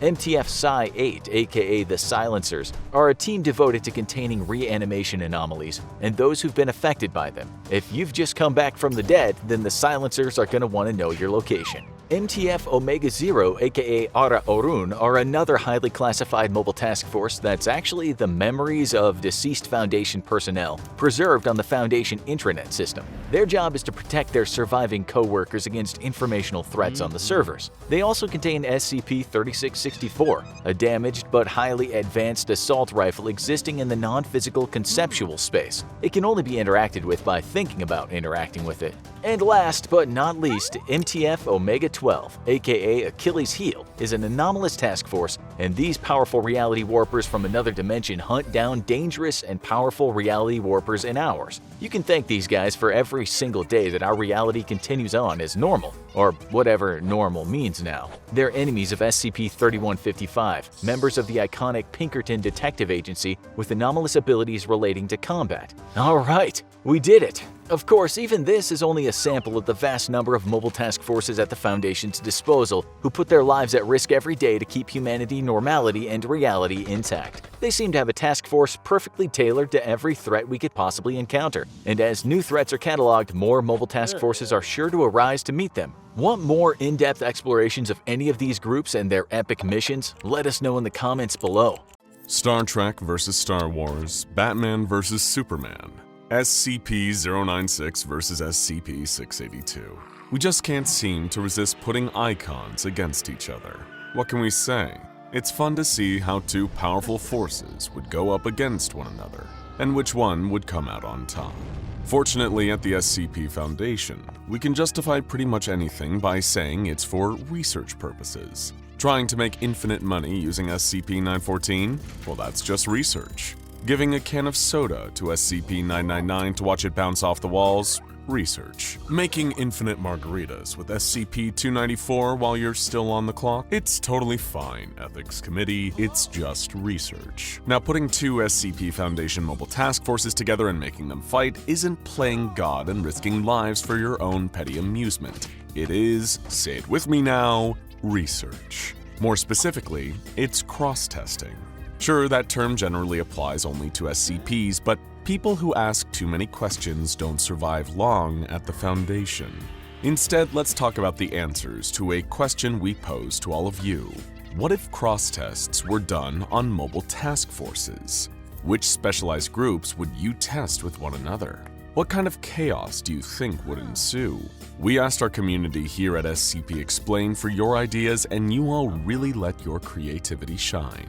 So without further ado, let's see what happens when we pit spy against spy, brain against brawn, or the cold, calculated expertise of the Red Right Hand against the unpredictable nonsense of Dr. Bright. Sharky Reynolds said, I can't imagine MTF Lambda-5 White Rabbits losing to any other mobile task forces. I mean, being the first ones called of SCP-953, SCP-106, or SCP-239 break containment, and worst of all, working with Dr. Clef has got to make their tolerance for pain through the roof. However, if I were to cross-test with one, I'd have to go with MTF Epsilon 9 Fire Eaters. Something about a team trained to handle reality warpers versus a team whose dreams of becoming firebenders kind of coming true sounds epic to me.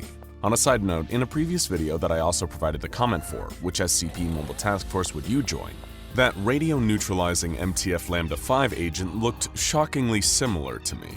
Should I be worried about the possibility that the Foundation knows what I look like, or that I may have just made Dr. Clef angry? Resemblance to any existing commenters is purely coincidental and not intentional on the part of the SCP Foundation or any affiliated YouTube channels. Did I get that right, Dr. Clef? Do you promise to leave my family alone? Please put down the chainsaw. Back to your original point. Seeing the White Rabbits face off against the Fire Eaters would certainly make for an explosive event. Get it? Because of fire? Moving on. Chase Frost said, Pandora's Box versus Samsara. They would be comparable. Alpha 1 and Tau 5 would go to Samsara every time. Samsara versus Abel and his hand-picked teammates, whom could easily surpass Alpha 1 in skill, would be far more comparable. Anomalous humanoid and some of the most highly skilled human combatants versus anomalous cyborgs. How could you turn that test down? Pandora's Box was technically disbanded following the disastrous outcome of trying to harness Abel's bloodlust for the purposes of the Foundation. But you can never rule out a reunion. and an unkillable warrior with an insatiable thirst for violence up against 4 cyborgs made from clones of the flesh of a dead god with minds that can survive and be recovered even if their bodies are destroyed. Yeah, that is the crossover of the century. And since no one involved can truly die, it is a battle that would probably go on for a century or more, too. Jason Gutman said, "Set Epsilon 11 Nine-Tailed Fox against New 7 Hammerdown and see what sort of Armageddon would result from it. Probably involving heavy artillery, tactical combat skills, and a couple of nukes. No thaumatology or reality warping here. Just good old-fashioned combat and a couple of nukes. I'd say I like the way that you think, but it honestly just makes me kind of nervous. No launch codes for you." Unknown, ooh, how mysterious, said, "I'm going to say the most obvious one. Alpha 1, the red right hand, versus Omega 1, the law's left hand.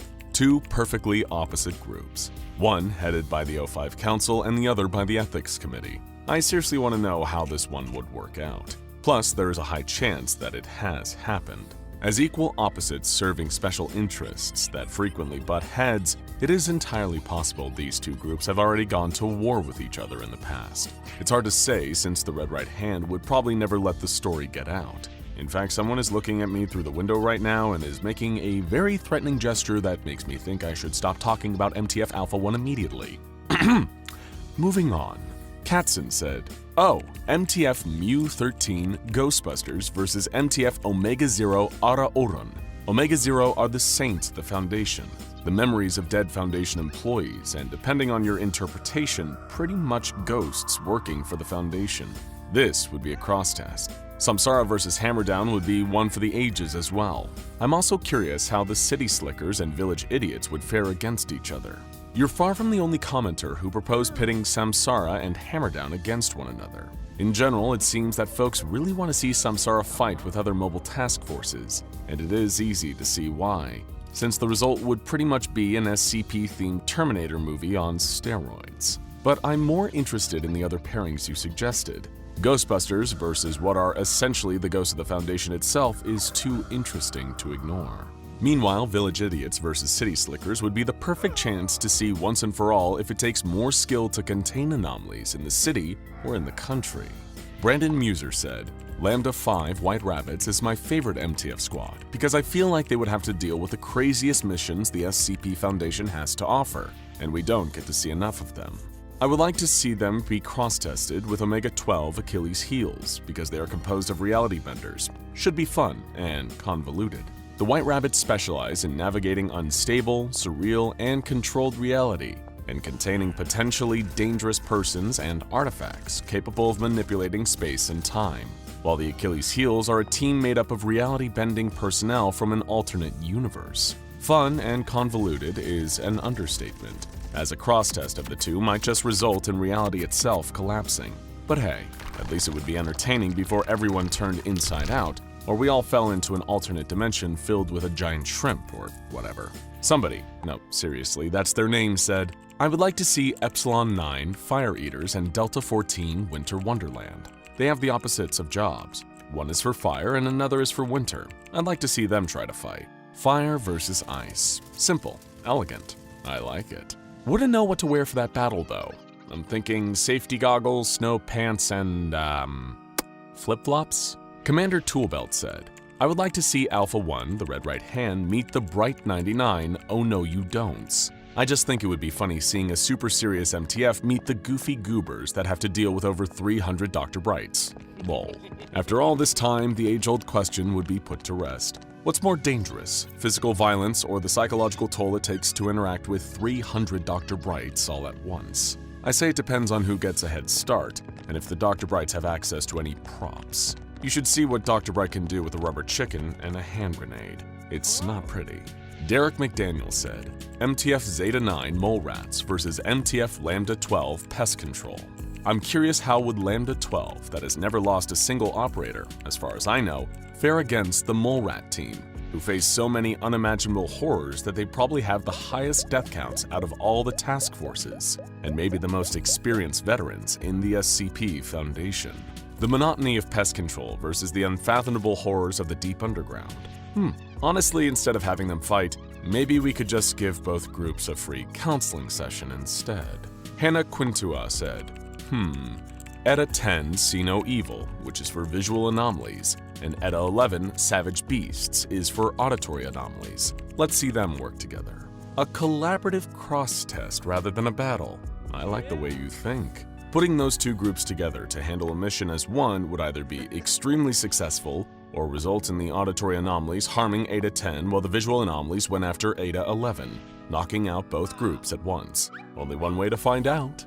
Whooper Gamer said, MTF Lambda 14 1-star reviewers versus MTF Row 9 technical support. Neither of them likely have any fighting experience, so it's a fair fight. Now that's what I'm talking about. Some viewers want to see the most effective combatants working for the Foundation go toe-to-toe, but not you.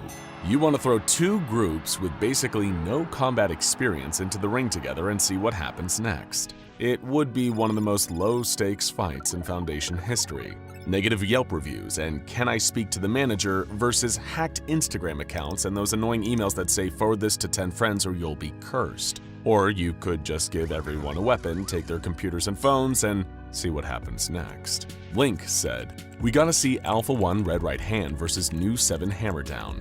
Alpha 1 is a highly sophisticated MTF unit, dedicating and risking their lives to save the O5 Council, doing insanely risky tasks that involve years worth of training not only in fighting, but stealth too.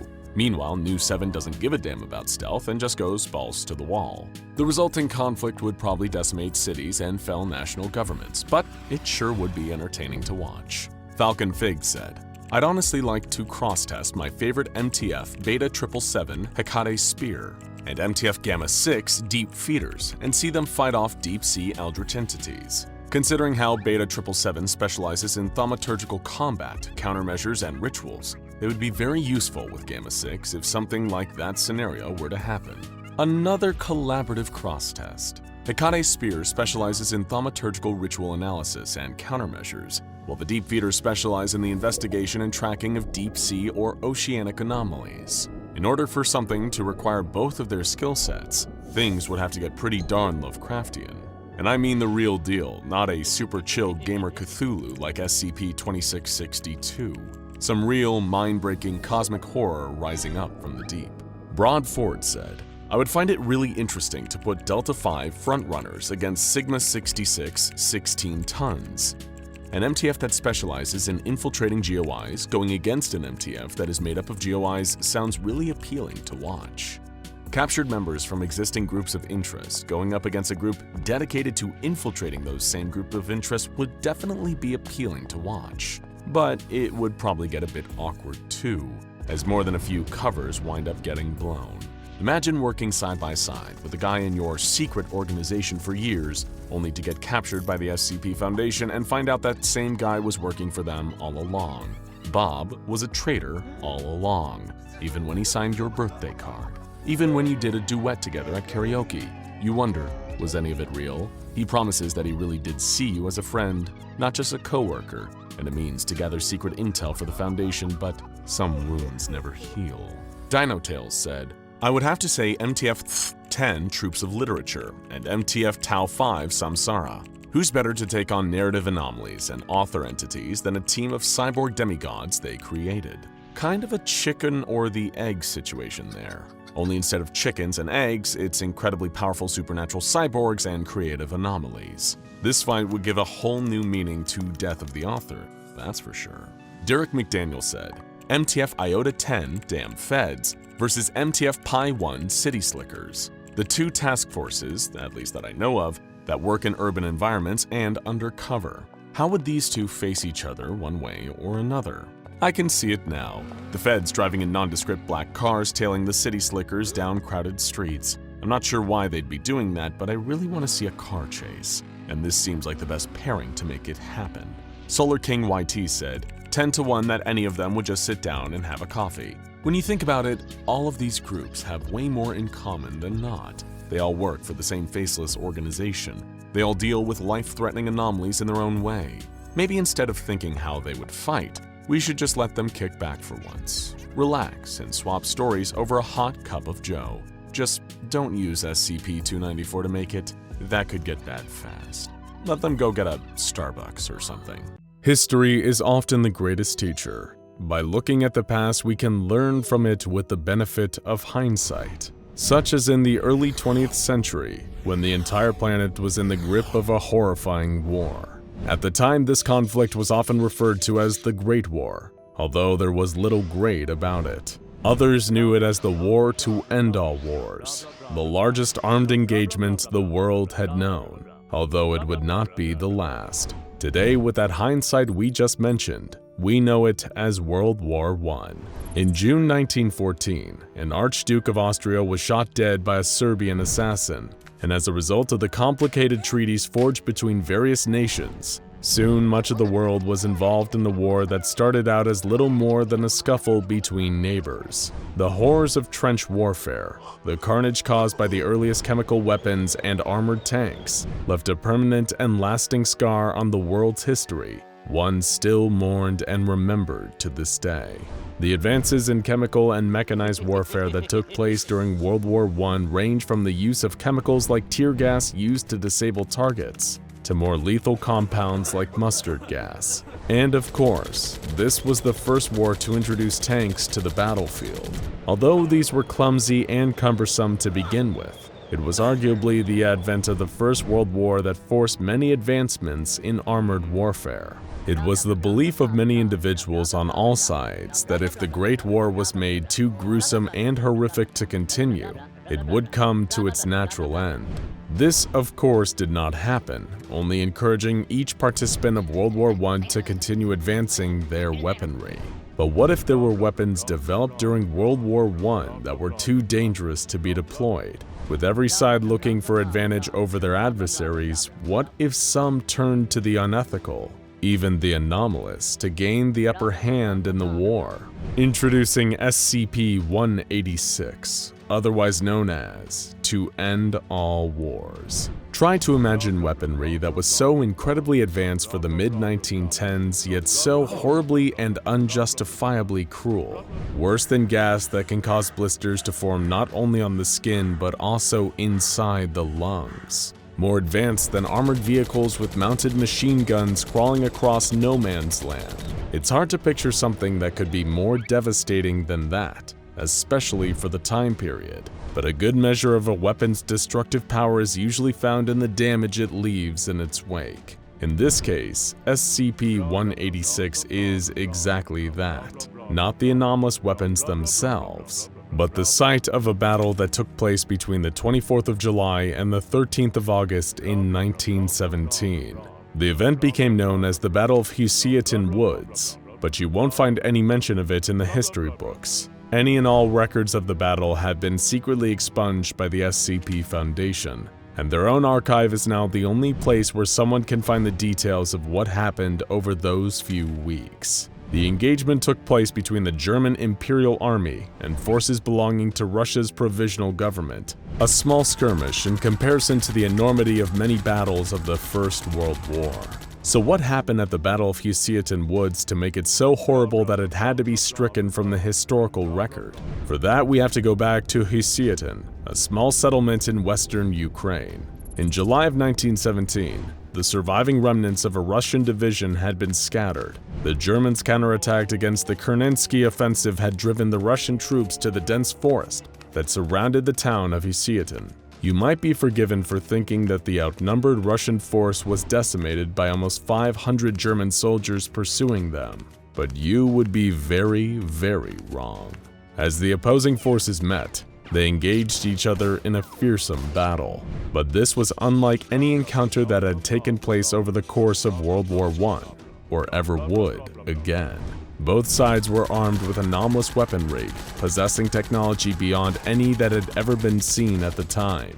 To this day, the SCP Foundation has been baffled by these weapons. Even with their unique understanding of the anomalous, Foundation researchers had been unable to replicate any of them, and instead keeps them secured in the munitions wing of Site-23, all under the designation of SCP-186-1. Among the recovered instances of SCP-186-1 is a highly modified Skoda M1909 machine gun. However, rather than behaving like a standard firearm, this gun would cause rapid forming growths, not unlike tumors, to appear within the body of its targets. Another was concertina wire, a form of spiraled razor wire commonly used in trenches. Only this wire was coated in an unknown compound that caused permanent hallucination whenever the wire cut a person, and allowed the hallucinogen to enter their bloodstream.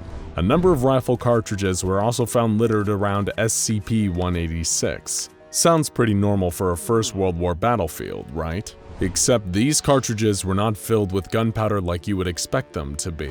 Instead, they inexplicably contained human bone, ground into powder. The purpose of this ammunition or how it was manufactured is still unknown to the SCP Foundation. As if a gun that causes tumors and hallucination-triggering wire weren't bad enough, Foundation researchers also found a number of grenades used by the troops at the site of SCP-186. These were British Empire Standard Issue No. 27 grenades, but they contained a unique, anomalous gas that was capable of passing through any and all filters. Gas masks were developed during World War I to protect soldiers from mustard and tear gas on the battlefield, but these masks only offered basic filtration by today's standards. Even so, the gas contained in these grenades was strong enough to negate any and all filtration systems, but that was far from its worst quality. Did this unknown gas choke troops? Not quite. Did it disable them like tear gas? In a way, yes. But this gas did so by making any soldier exposed to it experience the sensation of having their body set on fire, constantly. Also recovered at SCP-186 were the remains of some form of explosive, and it is believed by the Foundation that it was detonated at the culmination of the Battle of Houston Woods, causing approximately a third of the battle's total casualties. Foundation researchers estimate that almost 300 civilians were either caught in the blast or died as a result of the crossfire between the German and Russian forces. The soldiers involved were also all permanently incapacitated or killed, or at least, almost all of them. So where did these anomalous weapons come from? And why were they used just in this battle, not throughout the First World War? According to records kept from the public by the SCP Foundation, the German troops in the Houston Woods were accompanied by a Hungarian advisor to their military named Matthias Nemes. Under his orders, they specifically targeted and tracked the Russian division that was retreating from them, who were similarly accompanying a French scientist, Dr. Jean Durand. It was these two men, Nemes and Durand, who were responsible for arming the Germans and Russians with their arsenals of anomalous weapons. They had ensured that their inventions of death had only received limited manufacturing, and had intentionally joined opposing sides of the war effort to test their creations in real combat. In other words, it appears that Durand and Nemes has been working together since the beginning of the war, and the troops they were with had been manipulated into taking part in a big test. These soldiers were just as unlucky as the civilians caught in the crossfire. Today, the SCP Foundation has established an automated security perimeter around the site of SCP-186, preventing access to anyone unless authorized. Everything within the perimeter is frequently patrolled and observed by security personnel. Why the need for so much security at an old battleground? Given the damage caused by the use of so many anomalous weapons, including those that the Foundation was unable to recover, the area of SCP-186 has become a hotspot for unusual happenings, even long after the Battle of Houston Woods ended. These anomalies include abnormal environmental or weather conditions. For example, all the trees in the southwestern portion of the former battlefield died and decomposed at an accelerated rate in 1923, while the temperature dropped to a permanent -15 degrees Celsius 4 years later. But yet there was never any snowfall. Then there were the sounds of gunfire in 1932, despite there being nobody inside the SCP-186 site. A number of years later, a pair of Foundation agents disappeared on a routine patrol of the area and were never seen again. Of course, 23 years after the end of the war to end all wars, the world was plunged into chaos and found itself at war once again. During this time, SCP Foundation personnel were instructed to evacuate the site of SCP-186, based on intelligence from their allied operatives who were working undercover inside the Third Reich. As the Foundation disembarked their observation posts, a faint glow was visible coming from SCP-186. 4 years passed, and the Second World War came to a close. The Foundation returned to re-establish their containment of SCP-186, and immediately discovered 13 corpses dressed in German army uniforms, bearing the insignia of the 4th Panzer Army. There were a further 27 bodies of soldiers wearing the garb of the Soviet 22nd Army. Both sets of bodies had already begun decaying, although someone had removed the dog tags and anything else that could identify these dead troops. It seems that history had, to some extent, repeated itself, as the Nazi and Soviet forces had clashed on the same battlefield where their German and Russian predecessors had fought during the Battle of Houston Woods. Years later, in 1959, a large sinkhole formed in the northeast portion of SCP-186. 4 men were found wandering nearby, all extremely disoriented, wearing decomposing military uniforms. Were they lost survivors of the Nazi-Soviet battle? No. These men were in World War I uniforms, German Empire and Russian Standard Issue. They had survived the Battle of Houston Woods and were somehow still standing, even though they should have died during the First World War. How did these troops manage this? Well, the final anomalous weapon recovered at the site of SCP-186 were mortar shells, but unsurprisingly, these weren't your standard high-explosive artillery. Much like those grenades mentioned earlier, these mortar shells contained a unique, previously unseen gas. But instead of causing the perpetual pain of being on fire, this gas altered the biology of animal cells that it came into contact with. Somehow, it triggered a change that prevented a body's cells from ceasing life function, keeping them continuously operational. In other words, it meant that any soldiers exposed to this gas simply could not die. That's right. Some of the troops involved in the Battle of Houston Woods are still alive to this day. The SCP Foundation immediately began excavating the sinkhole and discovered 23 bodies buried beneath in a mass grave. There were more of the surviving World War I soldiers, kept alive for decades by the mortar gas. Some of them still had infected wounds and battlefield injuries that should have killed them, yet their bodies refused to die. The soldiers were rounded up and hauled off to Site-23, where the Foundation researchers began assessing them. However, they were unable to glean any useful information from the German and Russian troops that had been unearthed. All of the soldiers exhibited symptoms of extensive psychological trauma and had developed various mental disorders while buried alive under the battlefield. They had all been driven to insanity, perhaps as a result of their unnaturally extended lifespans, maybe from being buried underground and unable to die for so long. Or perhaps it was the wartime atrocities they witnessed that drove the soldiers over the brink. History is a great teacher, but those willing to forget its mistakes are often doomed to repeat them. Matthias Nemes and Dr. Jean Durand created the anomalous weapons responsible for SCP-186, and similar minds would later go on to build the atomic bomb and countless weapons of mass destruction after. World wars, the suffering of countless troops and civilians. These parts of history mean nothing if we don't allow ourselves to learn from them. And maybe that's our curse as a species, that we are doomed to fight the war to end all wars again and again and again. Guten Nachmittag, Freunde. Welcome back to SCP Explained. World War II is one of the most tragic periods of recent history, and perhaps the defining event of the 20th century. And not only was this conflict a horrifying atrocity that led to the deaths of 75 million soldiers and civilians, it was also a time of immense weirdness. The American military created the Ghost Army, a tactical deception unit that used tactics as crazy as inflatable tanks and wooden airfields to distract and confuse the Axis powers. They also temporarily renamed hamburgers Liberty Steaks in some places in order to avoid the German connotations of the original name. The Polish military even gave an actual bear the rank of corporal, and this bear, named Corporal Wojtek, became a decorated military hero. But enough about SCP-5464. We've got bigger fish, or, well, bears, to fry. One party in this war had more than their fair share of alleged World War II weirdness: the Germans. Nazi scientists were performing horrifying and nonsensical experiments, from medical experiments on prisoners to attempt to create large and ridiculous weapons known as Wunderwaffe.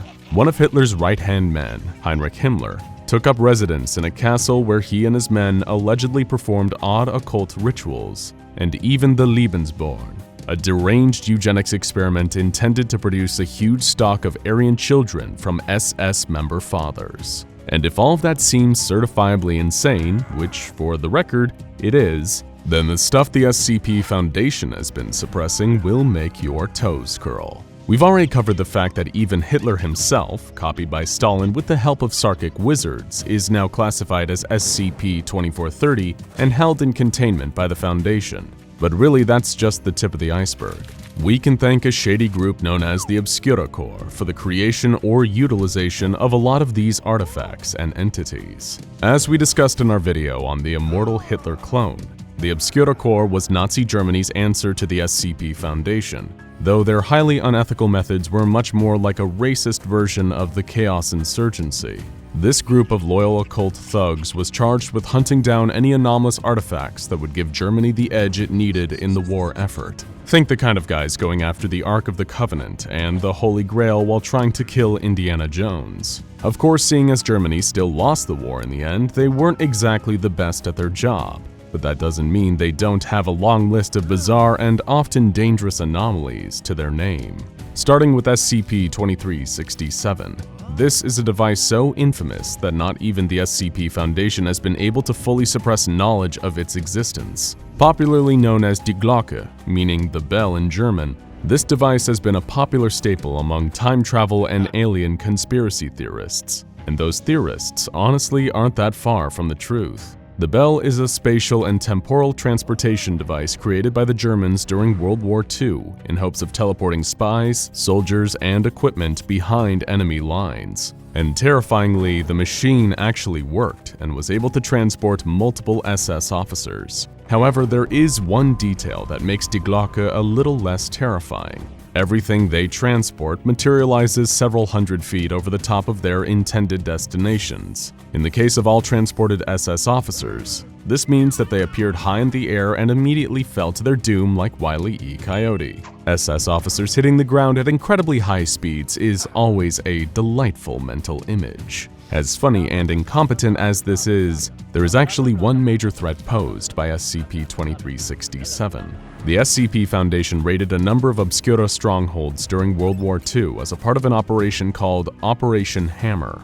During one of their raids, a large group of around 1,400 German soldiers, along with a huge number of large vehicles and pieces of military equipment, fled via Die Glocke. They all disappeared through the teleporter, and according to all Foundation estimates, they're likely to manifest again in 2031. They'll rain down from the sky near Berlin, crushing everything below under the weight of their own vehicles and bodies. A mobile task force, nicknamed Himmler's Housekeepers, has been mobilized to clear the area and reduce all possible civilian fatalities when this happens. German engineering at its finest, right? But hey, let's give those mad Nazi inventors another chance to prove themselves with a second, even bigger Wunderwaffe designed by Albert Speer, German Minister of Armaments and War Production under Adolf Hitler. It's SCP-044, the biggest artillery weapon ever created. It's a ginormous cannon, 251,000 kilograms or 251 metric tons in weight, and so huge that it required 2 freight locomotives at the same time to transport it. The Nazis were big fans of absurdly huge weapons, whether they were cannons, giant planes, or the world's heaviest tanks, almost as though they were compensating for something. But there is one thing that makes 044 special to the point of being anomalous. It can fire literally anything. When something is placed inside the firing chamber of SCP-044, the weapon will transform into a powerful explosive payload, with its explosive power being proportional to the size of the objects placed inside. Even crowds of people could be transformed into deadly explosive rounds. One of the largest objects that the Foundation fired off was the Administrator's diesel pickup truck, weighing 8,900 kilograms. How on earth did the Nazis ever lose with a weapon like this on their side, right? Well, much like so many of their other weapons, it was a victim of their own greed. Weapons this big just couldn't be moved practically, and were easily routed by less powerful but more maneuverable Allied weapons. Next, we have another anomalous Nazi failure, though this one was intended to give life rather than take it for once. The anomaly in question is SCP-2936,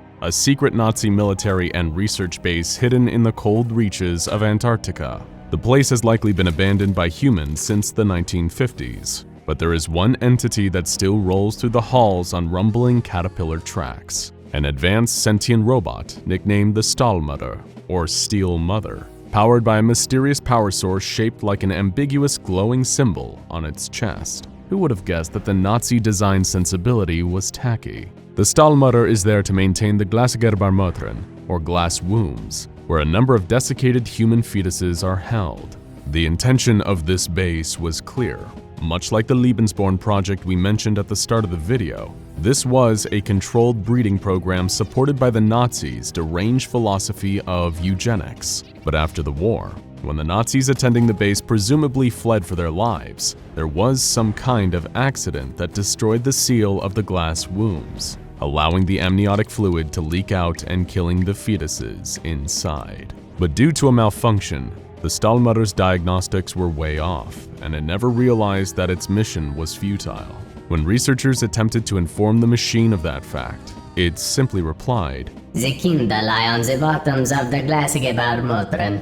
They are unmoving like the dead soldiers, but the kinder are not soldiers, and the kinder are not under mission. And the chemical, physical, and mechanical parameters of the Glasgerbarmotren are all at optimal values. Therefore the kinder are not dead. The Stahlmother loves the kinder always. Good kinder will grow strong and brave and wise. The Stahlmother loves the good kinder." The next anomaly wasn't created by the Germans or the Obscura, but it was utilized by them. It's SCP-3457, a collection of strange rituals, artifacts, and workings known as the Rites of Solomon. If the correct artifacts are collected and the rites are performed, the executors of the ritual have the ability to control the distribution of magic or thaumaturgy across the globe. It's Obscura's plan to perform the rite and remove the ability to perform thaumaturgy from anyone who wasn't of Germanic descent, giving them German magic supremacy. This was the end of the infamous Seventh Occult War, which was the major geopolitical event that led to the formation of the Global Occult Coalition, coinciding roughly with what we civilians consider World War II. Luckily, through a collaboration between the SCP Foundation and the precursor to the Global Occult Coalition, the Allied Occult Coalition, Obscura was defeated before they could complete the ritual and grant magical supremacy for the fatherland. Since the defeat of Obscura in this pivotal battle, organizations like the SCP Foundation, the GOC, and others have sworn to keep the different artifacts necessary to perform the Rites of Solomon safe and secure. Some are kept in public museums as part of a global sting operation to catch remaining members of Obscura, who hope to someday attempt the dark ritual again. Some of the items remain in the hands of scattered Obscura remnants to this day. Okay, so arcane historical rites are a little complicated. Let's hop back to another wacky Wunderwaffe to cleanse our palate. Something like SCP-3721. Remember when we said the Germans were kind of obsessed with having the biggest, gaudiest guns back during World War II? They were also apparently ahead of their time in this regard, as in 1943, they were able to construct a fully operational orbital cannon and an Earthbound computer bank that allowed them to operate its strikes remotely. But even scarier than a giant orbital cannon controlled by the Nazis is a giant orbital cannon that's completely out of control. That's right. The computer on the ground is autonomous and decides the best time to make its strikes by monitoring news broadcasts of current events. So if you feel like a day full of bad news is unpleasant, just be grateful that it wasn't the day that activated the massive death satellite looming up above. Maybe the idea of land being bombarded by an orbital cannon freaks you out a little. Understandable, really. Maybe you'd prefer to flee to the water for safety, but you're not safe from the Germans there either. And we're not talking about them stealing your beach chairs while you're going for a swim. We're talking about SCP-4217, which was once known as the Bismarck, which was a German World War II battleship before it was appropriated by a giant cephalopod. that not only has giant dangerous tentacles, but also has the ability to use all of the ship's weapons against you too. What will you think of next, Germany? And finally, perhaps the strangest Obscura Wunderwaffe of all, a dangerous semantic weapon known as SCP-3878. It's a deadly word-based infectious cognitohazard, created in a single patient zero via a strict regimen of psychotropic drugs, electroconvulsive therapy, and at the conclusion of the program, trepanation to create an extremely strong anti-concept within the subject's mind. When this person is activated with a trigger stimuli, this will begin to spread the cognitohazard, causing a lethal effect to anyone who doesn't speak the subject's native language fluently. The first infectee would have been German if the plan came to fruition, so all but fluent German speakers would have been killed by the infection. It's a solid plan, by which we mean a Metal Gear Solid plan. Incidentally, killing the victims of this cognitohazard was never actually the plan. They just hoped to erase other languages. Though given that the Nazis weren't exactly people of high moral fiber, we'd be willing to bet that they were probably a-okay with killing anyone who wasn't a fluent speaker of German anyway. And there you have it. A taster plate of the wackiest Wunderwaffe and the sinister soldiers and scientists who made them a reality, or at least tried to twist them to their own gain. It's honestly lucky for all of us that the Nazis during World War II were a gang of arrogant and incompetent buffoons, because if that weren't the case, we'd probably be speaking German right now. Though if you like to live on the bright side, at least we'd be safe from SCP-3878. Mobile Task Forces, the renowned first line of defense for the SCP Foundation. Comprised of the organization's most highly trained operatives, MTFs are the boots on the ground, dealing with anomalous threats and containment breaches head-on. It's a dangerous job. In fact, joining an MTF is widely considered one of the most hazardous roles within the entire Foundation. One where every day brings with it a whole host of unexpected threats and a high number of casualties. So let's take a look at how one of those days goes. 6 a.m. Rise and shine, troops! Comes a gravel voice yell louder than any alarm clock. The very second that early morning call goes out over the intercom, the members of MTF New 7 are on their feet. Climbing out of their bunks and quickly getting into uniform, the operators file out of their barracks and hastily make their way to the mess hall. Among them is the latest recruit to join this particular task force. Private Killian Hess lines up to receive his breakfast behind his new squad mates. This all takes place before most of the Foundation has even woken up. Even though these MTF operatives would rely on working as a team to keep each other alive, there is little casual conversation. Most of them are actually quite solemn as they eat, aware of the inherent risk that comes with their job. Private Hess, receiving a briefing the previous day, is paired with a more grizzled and much older veteran of New 7, Lieutenant Patterson. Upon sitting next to his new senior officer, Hess immediately asks what has the rest of the unit feeling so down. Boy, you really are new. Patterson scoffs. Look, rookie, we do what we do and watch each other's backs like good soldiers. But make no mistake, you're on the USS Enterprise now, kid. And we're the red shirts. 8 a.m. Following their breakfast and early start, any MTF operatives that aren't thrust into immediate action are sent to their designated basic training area.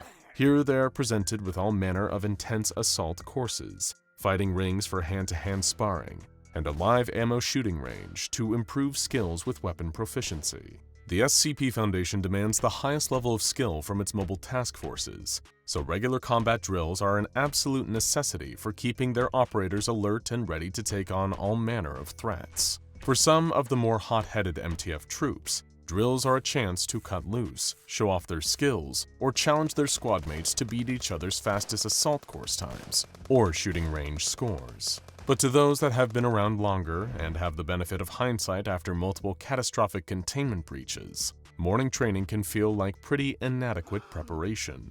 After all, the Foundation sends its MTFs to take on some of their most dangerous SCPs, most of which have wild, unpredictable abilities. How does practicing Krav Maga really help prepare someone for a fight with a creature that can warp reality around it? And hitting motionless paper targets at a range can seem a little redundant when some anomalies are virtually bulletproof. 10 a.m. Of course, this is the SCP Foundation, meaning it doesn't take long for some strange happening to occur. MTF New 7 are soon dispatched on their first assignment, after the Foundation loses contact with a site known to house a particularly dangerous anomaly. Nicknamed Hammerdown, the task force Hess has found himself thrust into is usually deployed as a direct result of incidents where communication is lost with Foundation facilities, and containment breaches are suspected to have occurred. Hopping aboard a high-speed transport, Private Hess and the rest of Hammerdown are quickly briefed on their mission.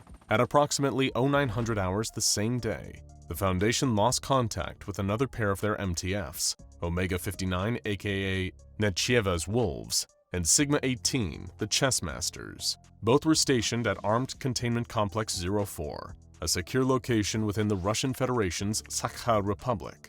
Patterson informs the rest of MTF New 7 that they were to re-establish communication with the site and assess any potential danger. Although by the time the transport arrives at Complex 04, it becomes pretty clear that things aren't looking good.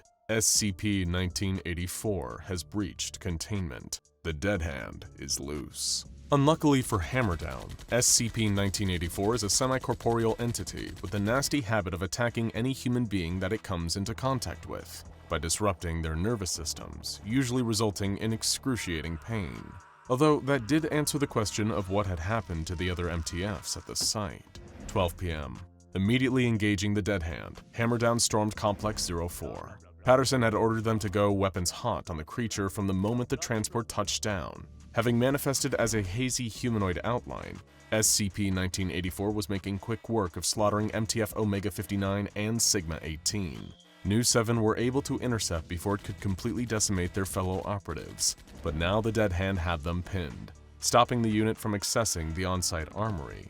While they had all arrived loaded for bear, the MTF operatives knew they couldn't keep SCP-1984 at bay for long with only their standard-issue conventional weapons. The entity's only known weakness was microwave radiation that could be emitted using specialized weapons, if only they could access the Complex 04 armory. Time is of the essence, too, and the pressure of stopping SCP-1984 quickly weighs heavily on Private Hess. He and the rest of Hammerdown know how the entity operates, that it would be heading just over 80 kilometers northwest at the first chance it got. If one too many of them were killed, or if there was a pause in the fighting for a second too long, the Dead Hand would be on its way to an installation nearby housing a number of intercontinental ballistic missiles. Once there, it would waste no time interfacing with nuclear command systems, launching those ICBMs, and causing catastrophic destruction.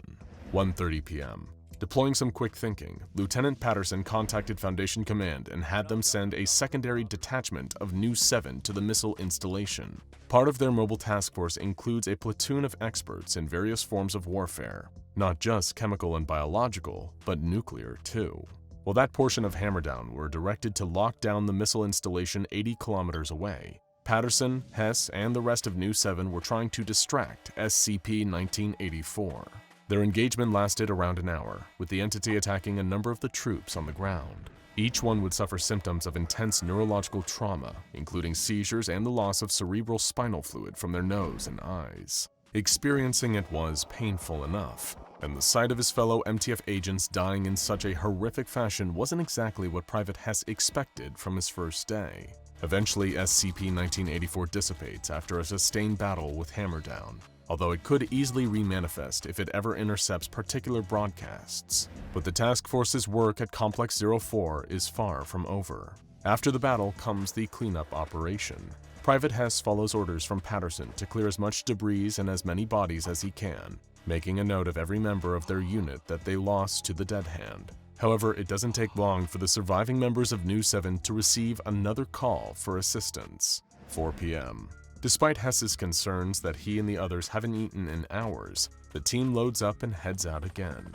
The Foundation has sent word that someone has taken advantage of all the commotion at Complex 04 and forced their way into a different site. Wasting no time, the remainder of Hammerdown dusted off from the Sakha Republic, locking and loading, ready to begin their next mission. Arriving at the site, Foundation Command radios to New 7, updating them about their situation. A large group of assailants, all members of the Church of the Broken God, was midway through launching an assault against the SCP Foundation. Their goal was unclear, although the site they had targeted was known to house SCP-882. This anomaly is widely believed to be the heart of the Broken God. a deity worshipped by those of the Mechanist faith. One of the church's core goals was to repair their god, as well as to enhance themselves through mechanical, anomalous means. Of course, this means that a group of cyborg cultists awaited the arriving task force. Hammerdown clashes with the Church of the Broken God, trying to divert them away from the saltwater tank containing SCP-882. Lieutenant Patterson warns them not to get too close to the mass of welded metal, noting that the MTF's troops' weapons would become fused to SCP-882 if so. Hearing that is what gives Hess the idea to engage the cyborgs hand-to-hand. Although the church members were much stronger, luring them closer to the heart of the Broken God meant all their metallic enhancements would also become pulled into SCP-882, killing the devoted cultists, despite how pleased they were to become one with their god, Mechane. 7 p.m. Moments of levity are often rare for mobile task forces. Already it's been a hell of a day, multiple deployments and extremely high casualties. For Private Hess, exhaustion is already setting in. He's been awake for over 12 hours, barely survived encounters with a hostile SCP and a tenacious group of interest. And during each of the ensuing battles, he has been made to watch as a number of his fellow operatives die. Some of them he'd only just met. Now he can barely recall their names. Instead, as the day draws to a close, he prays that he, Lieutenant Patterson, and the dwindling remains of their squad won't be called on again. But this is the SCP Foundation after all. 8 p.m. And whatever can go wrong usually does, with a gigantic, angry reptile in the middle of it. Sure enough, the alarms begin to sound, and Private Hess has to get back to his feet. He musters what fading scraps of energy he can will back into his being, his weapon feeling heavier than it has all day. A tiny spike of adrenaline hits as Patterson barks the fateful words Hess had hoped he would never hear. On your feet, soldier! SCP-682 is loose. Hammerdown races through the facility corridors, passed by a flood of researchers all fleeing for their lives. The MTF team reaches the containment chamber, just in time to witness SCP-682, the infamous hard-to-destroy reptile, lunging at the unfortunate personnel that couldn't get away in time. Right next to Hess, one of his fellow New 7 teammates steps in a puddle of acid that has spilled from the vat that usually houses the murderous reptilian monster. As the carnivorous SCP-682 finishes decimating its previous target, it turns to angrily charge for the MTF troops, who raise their weapons and open fire, in what is ultimately a futile attempt at stopping a creature that can't be harmed by mere bullets. 10 p.m. Hours pass. Containment breaches by SCP-682 are far from an uncommon occurrence, and fortunately, the Foundation's task forces are more than used to driving the creature back into its acid tank, where it's held only slightly more securely. But with every escape attempt by the hard-to-destroy reptile comes a slew of casualties from Foundation personnel, and today is no exception. Despite having sustained heavy injuries himself, Lieutenant Patterson is instructed by his superiors to file an end-of-day report before he, and those that are still breathing, can be debriefed. The MTF lieutenant tallies up the considerable losses his unit sustained on their various engagements throughout the day. Every operative killed by the Dead Hand, then those that the Church of the Broken God were able to make quick work of, and of course, the ones who met their demise at the hands, or rather jaws, of SCP-682. The role of a mobile task force operative is a difficult and dangerous job, but what few realize is how expendable these troops are to the Foundation. In fact, they're not all that different from D-Class in that regard. The SCP Foundation will simply throw their most skilled agents into the fray, in hopes that enough of them will kill or contain an anomalous threat, no matter how many lives it costs. Perhaps nothing exemplifies that more than the body of Private Killian Hess being wheeled away for disposal after falling in battle with SCP-682. As if dying on his first day wasn't bad enough, the superior officers of MTF New 7 are already looking for a replacement to join Hammerdown. If this sounds like fun to you, apply today. In the SCP system, uncontained anomalies are considered especially heinous. At the SCP Foundation, the dedicated operatives who investigate and neutralize these deadly aberrations are members of elite specialized squads, known as Mobile Task Forces. These are their stories. Dun dun! Hey, that was pretty good. Someone should make a TV show about this. But I digress. MTFs are a vital part of what keeps the SCP Foundation up and running. and keeps the public safe from all kinds of dangerous anomalies. MTFs specialize in a wide variety of different threats and can be dispatched to handle those threats when ordinary field operatives just won't do. They might be a large army of militarized on-the-ground forces, or a tiny group of highly qualified researchers. It all depends on their specialty and what sorts of threats the task force exists to handle. Either way, they represent the best of the best that the Foundation has to offer. If given the opportunity to join one of these oh-so-exclusive task forces, which would you choose and why? We posed this question to our loyal viewers here at SCP Explained, and received as wide and varied a number of responses as the MTFs themselves. So without further ado, let's get into it and see who's suiting up for battle, brushing up on their thaumatology, or trying to crack down on that pesky Dr. Bright once and for all.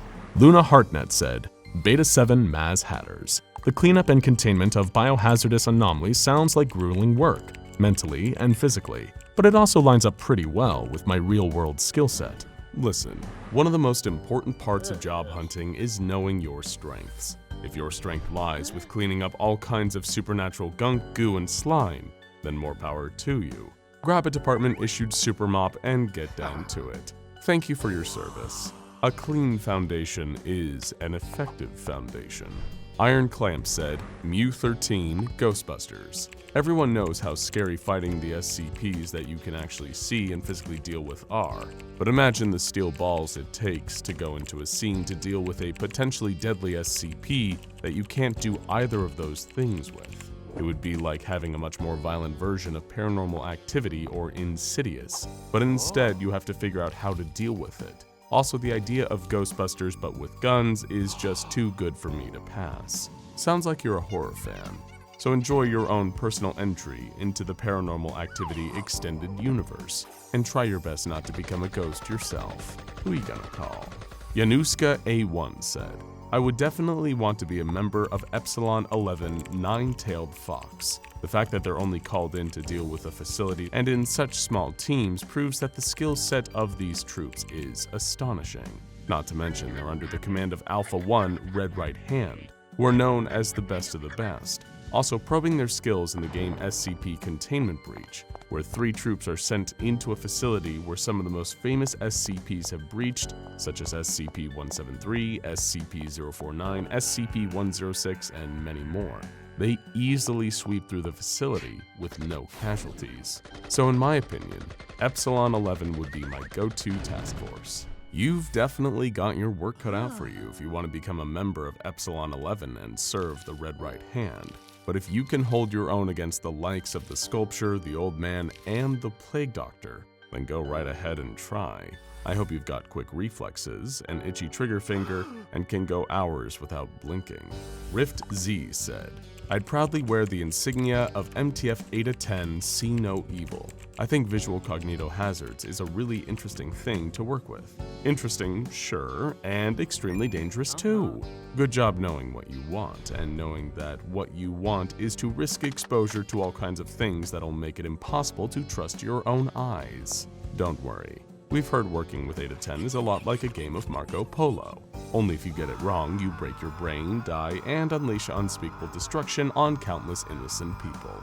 The Drum Major said, definitely MTF Alpha 9 Last Hope. I've always loved the more human-friendly anomalies, and feel like even the most hostile sentient entities have some sort of kindness within them that can be shown if given time.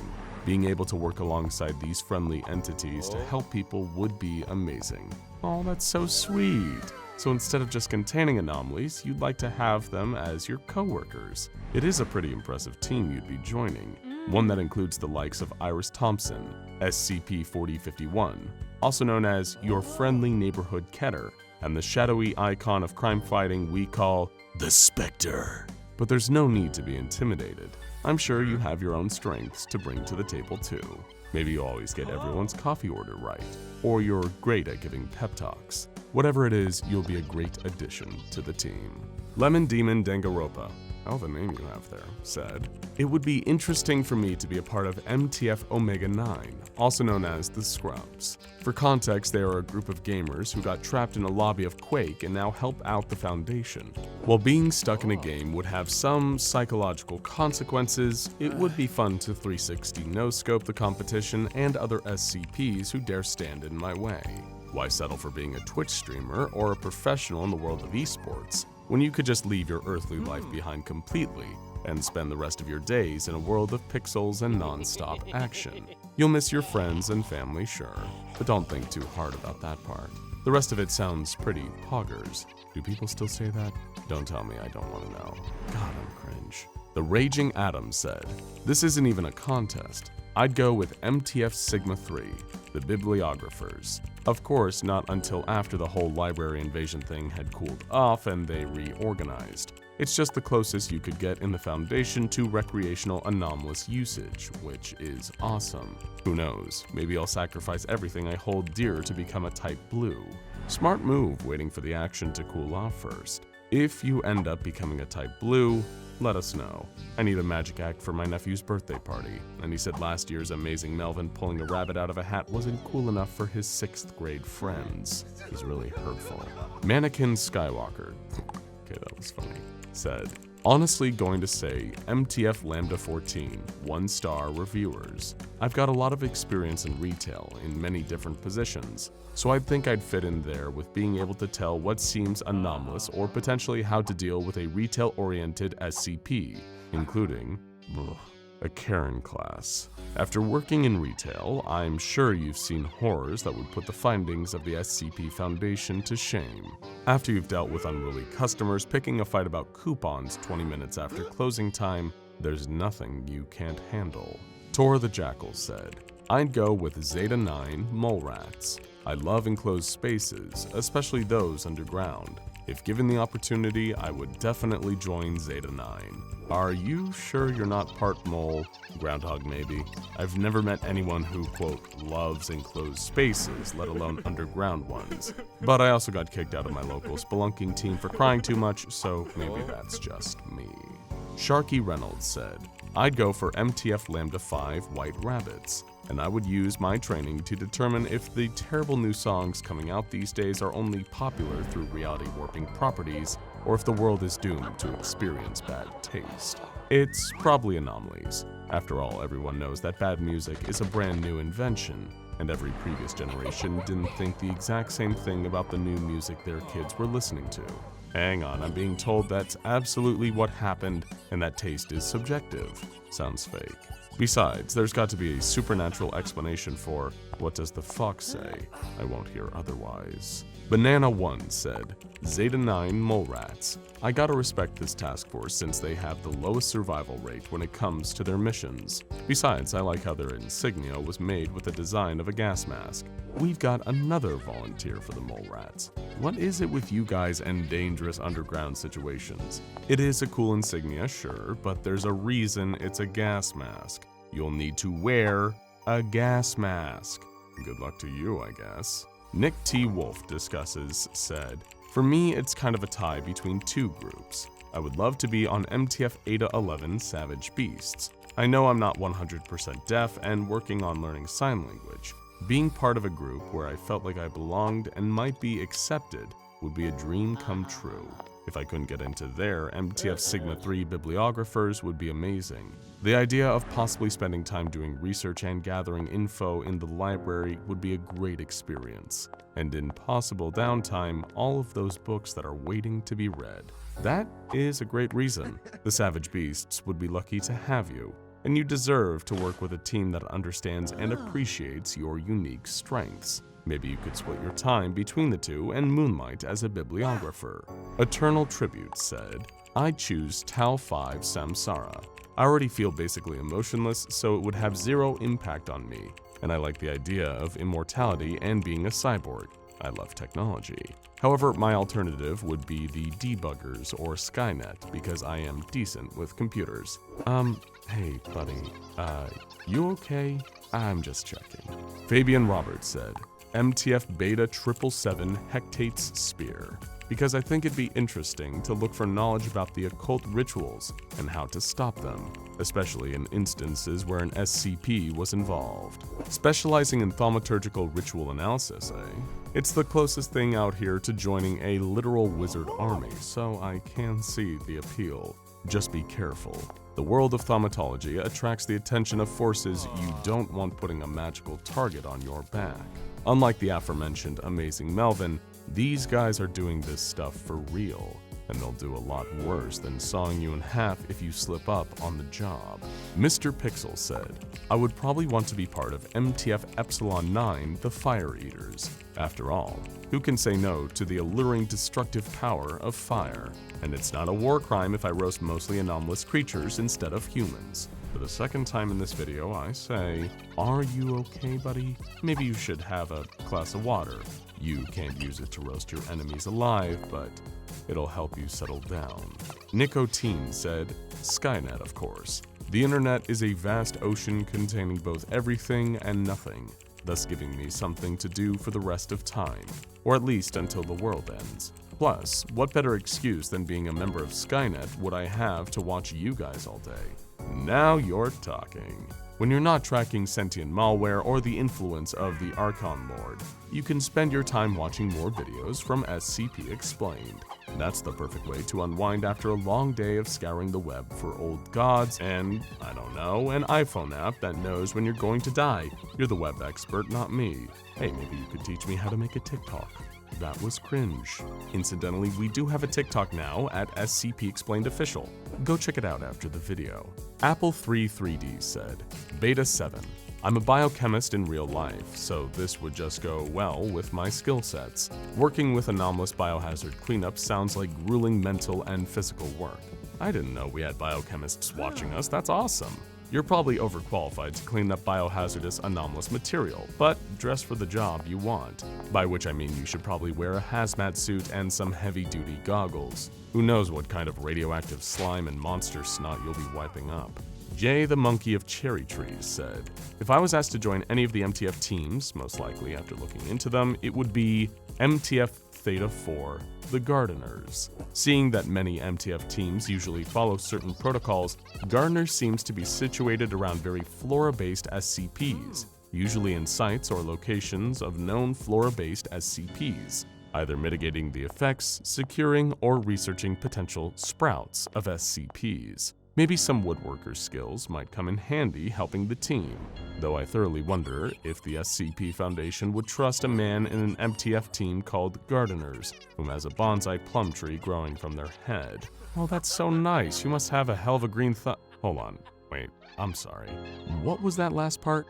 Bonsai plum tree growing from your head? For the third and hopefully final time, are you okay? Blink twice if you're in danger. James Harold said, definitely MTF Gamma 13, Asimov's Lawbringers. They're the group in charge of dealing with Anderson Robotics, who's the most interesting group outside of maybe the Church of the Broken God to me. Anderson Robotics has been a cybernetic thorn in the Foundation's side since 2007, with influence all throughout the Pacific Northwest of the United States, as well as branches in New Mexico, Arizona, and Louisiana. They're an elusive group, and while they're unlikely to attack the Foundation directly, their use of science and magic in one mysterious package is definitely something to keep an eye on. Fish Hissif, I see what you did there, said, I'd have to go with Upsilon 23 Art Critics. I'm usually drawing or painting, so I'm down to get my hands dirty dealing with anomalous art. And I love sloths. You like drawing and painting, so naturally you like to work with anomalous art. Makes sense. You might want to steer clear of any art depicting SCP-2774 though, if you want to continue loving sloths. That thing will ruin sloths for you faster than you can say, nowhere is safe in the corner of my eye, it's just staring, I don't know. Charles Watson said, MTF 8-5 Jaeger Bombers. Sounds exactly like my dream job. Bombing runs in something like a C-130 is already something I'm interested in, and getting to fight what are essentially kaiju monsters makes it 10 times better. Hell yeah, dude, I love to party. Oh, you said fighting. Bombing runs? I grossly misunderstood what 8-5 is responsible for. I'll just put this bottle of Jägermeister away and get back to work. Final Advance said, MTF Eta 11 Savage Beasts. I get triggered by even non-anomalous noises easily, so dealing with audio-based cognitohazards where noise discipline and actively shutting out sounds is perfect for me. If you hate sounds, I guess there's no better workplace than somewhere where you have to avoid hearing things at all costs. You'll be facing off against trumpets that can collapse walls, an anomalous chord progression, and even a corrupted Beatles song. So make sure you get some really good quality noise-canceling headphones though, or you'll be in for a rude awakening. Alexander Berry said, Bright 99, oh no you don't, as a way to contain them more efficiently. I'd have them set up some form of comedic entertainment to be broadcasted throughout the Foundation to boost morale while keeping the Brights entertained.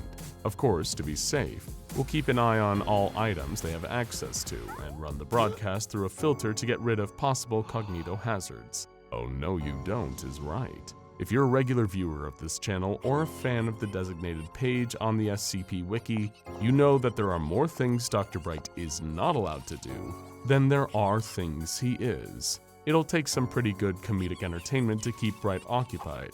I don't think you can just throw on SpongeBob or Cocomelon and call it a day. Dr. Bright is way too attracted to real-life chaos to be distracted by television, though it's a nice enough idea. Or wait, are you suggesting we give Dr. Bright his own TV show? That is too much power. You cannot let him on the airwaves. He'll have half the Foundation quacking like a duck and making the other half's head explode before you even change the channel. Sorry, your request to join Bright 99 has been denied. Kurt Gamer said, I would proudly put the insignia of MTF Theta 90 on my shoulder, knowing that I have defended humanity, especially children, from the anomalous mathematics problems. I will even happily lay down my life to protect children from trauma, stress, and especially depression that anomalous math can do. I think math in its entirety is even anomalous. Let us rally together to ask the O5 Council to contain math entirely, due to its anomalous ability to make anyone cry and be depressed. I hope my work can bring a smile to the children that I have defended. This brought a tear to my eye. Thank you, Kurt, for your willingness to fight against the scourge that is simple mathematics. With your hard work, children all over the world will never need to hear about Billy buying 30 watermelons and 22 apples ever again. When you think of the SCP Foundation, you probably think of the organization being primarily based in the United States. After all, many of the anomalies we cover here on SCP Explained happen to take place in America, so it's easy to lose sight of the bigger picture. The fact of the matter is that the anomalous is not just confined to the United States, and if it were, the Foundation would have a much easier time doing its job than it actually does. Unfortunately for the Foundation, it's not just the US that they have to focus their efforts on, it's the entire world.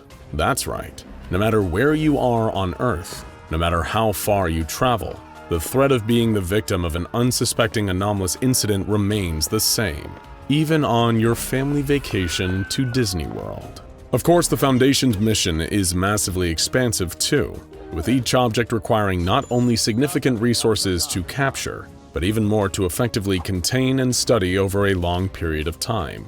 And then you have the utilities of each site, keeping the power on and the water running. Or what about actually paying the hardworking SCP personnel who put their lives on the line every day? How about keeping global reconnaissance as a watchful eye in case of talk of any unnatural incidents start making the rounds in the ordinary world? What about maintaining a standing army of trained task force operatives, far deadlier than any other military force on the planet? Resources to cover up events as soon as they happen, field agents, database expenses. It's unimaginable to think of the costs of operating the Foundation in one country, let alone on a global scale. So how do they manage this heavy responsibility? How does the SCP Foundation divide up its resources accordingly, as well as raise enough money to continue operating?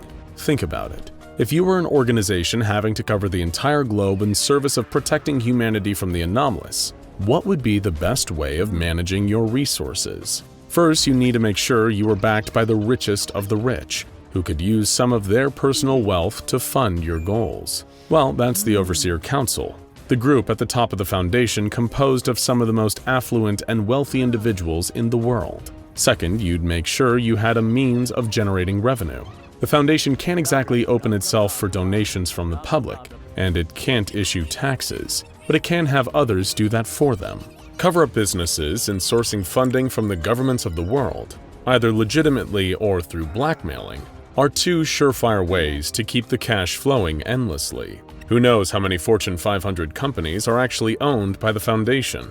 There's a lot of money in the world to go around, but someone needs to capitalize on it in order to get it. But the most important way to manage global resources is decentralization. Remember what we said about the perception of the Foundation being US-based? Well, it is true that the Foundation has its origins in the United States, and the country is the center of a large number of containment efforts. But the English-speaking branch of the Foundation is far from the only one. Allow us to introduce international branches, or -INT for short. The Foundation likes to codify its various branches based on the majority language spoken there. So the English-speaking branch would cover nations such as the United States, Canada, and parts of Europe. While in regions where Chinese is spoken, the Chinese branch presides over the territory. Truly, the containment of the anomalous is a global effort, with at least one Foundation site located in each country: Africa, India, Japan, Latin America. There isn't a part of the world that the Foundation doesn't have covered, and for good reason too. Anomalous objects can be discovered anywhere and everywhere. Having locations near all major population centers isn't just a luxury of having unlimited funding. It is the very thing that necessitates such funding. And with international branches adhering to their own policies, holding their own personnel, and speaking their own languages, it should come as no surprise that they have their own database of SCP objects too. That's right, each branch has an archive of files of their own, written based on objects contained in their respective country. Imagine being the guy who's just finishing reading all of the files currently existing in the English database, when you realize then you have to drudge through several more databases filled with thousands upon thousands of files just to be the completionist your heart wants you to be. It is a time-consuming task, but that's what we're here for. And today we're going to boost your own international database with coverage of SCP-007-INT, an anomaly sourced from the Foundation's global database. It all started in Massarosa, Italy, a medium-sized town located just outside Pisa. It's not famous for much, well outside of hosting the annual Massarosa International Piano Competition, which we should remind you that we're all very excited about this year considering Dr. Clef himself has decided he'd enter. But enough about Agent Ukulele's wild pianist skills. Let's get back to the story at hand. A contingent of mobile task force operatives sourced from a squad dubbed Smoking Anomalous Snakes, who belong to the Foundation's Italian branch, were stationed in the town for the past week. Given that Massarosa is smaller than the average city, with a population numbering just over 22,000, these operatives had to take extra precaution as to not give away their presence. In a town where everyone knows everyone, a gaggle of unfamiliar faces making their way through could set off proverbial alarms in the local population. The Foundation operatives were there for a single purpose: to source the production of anomalous weaponry rumored to be occurring throughout the region.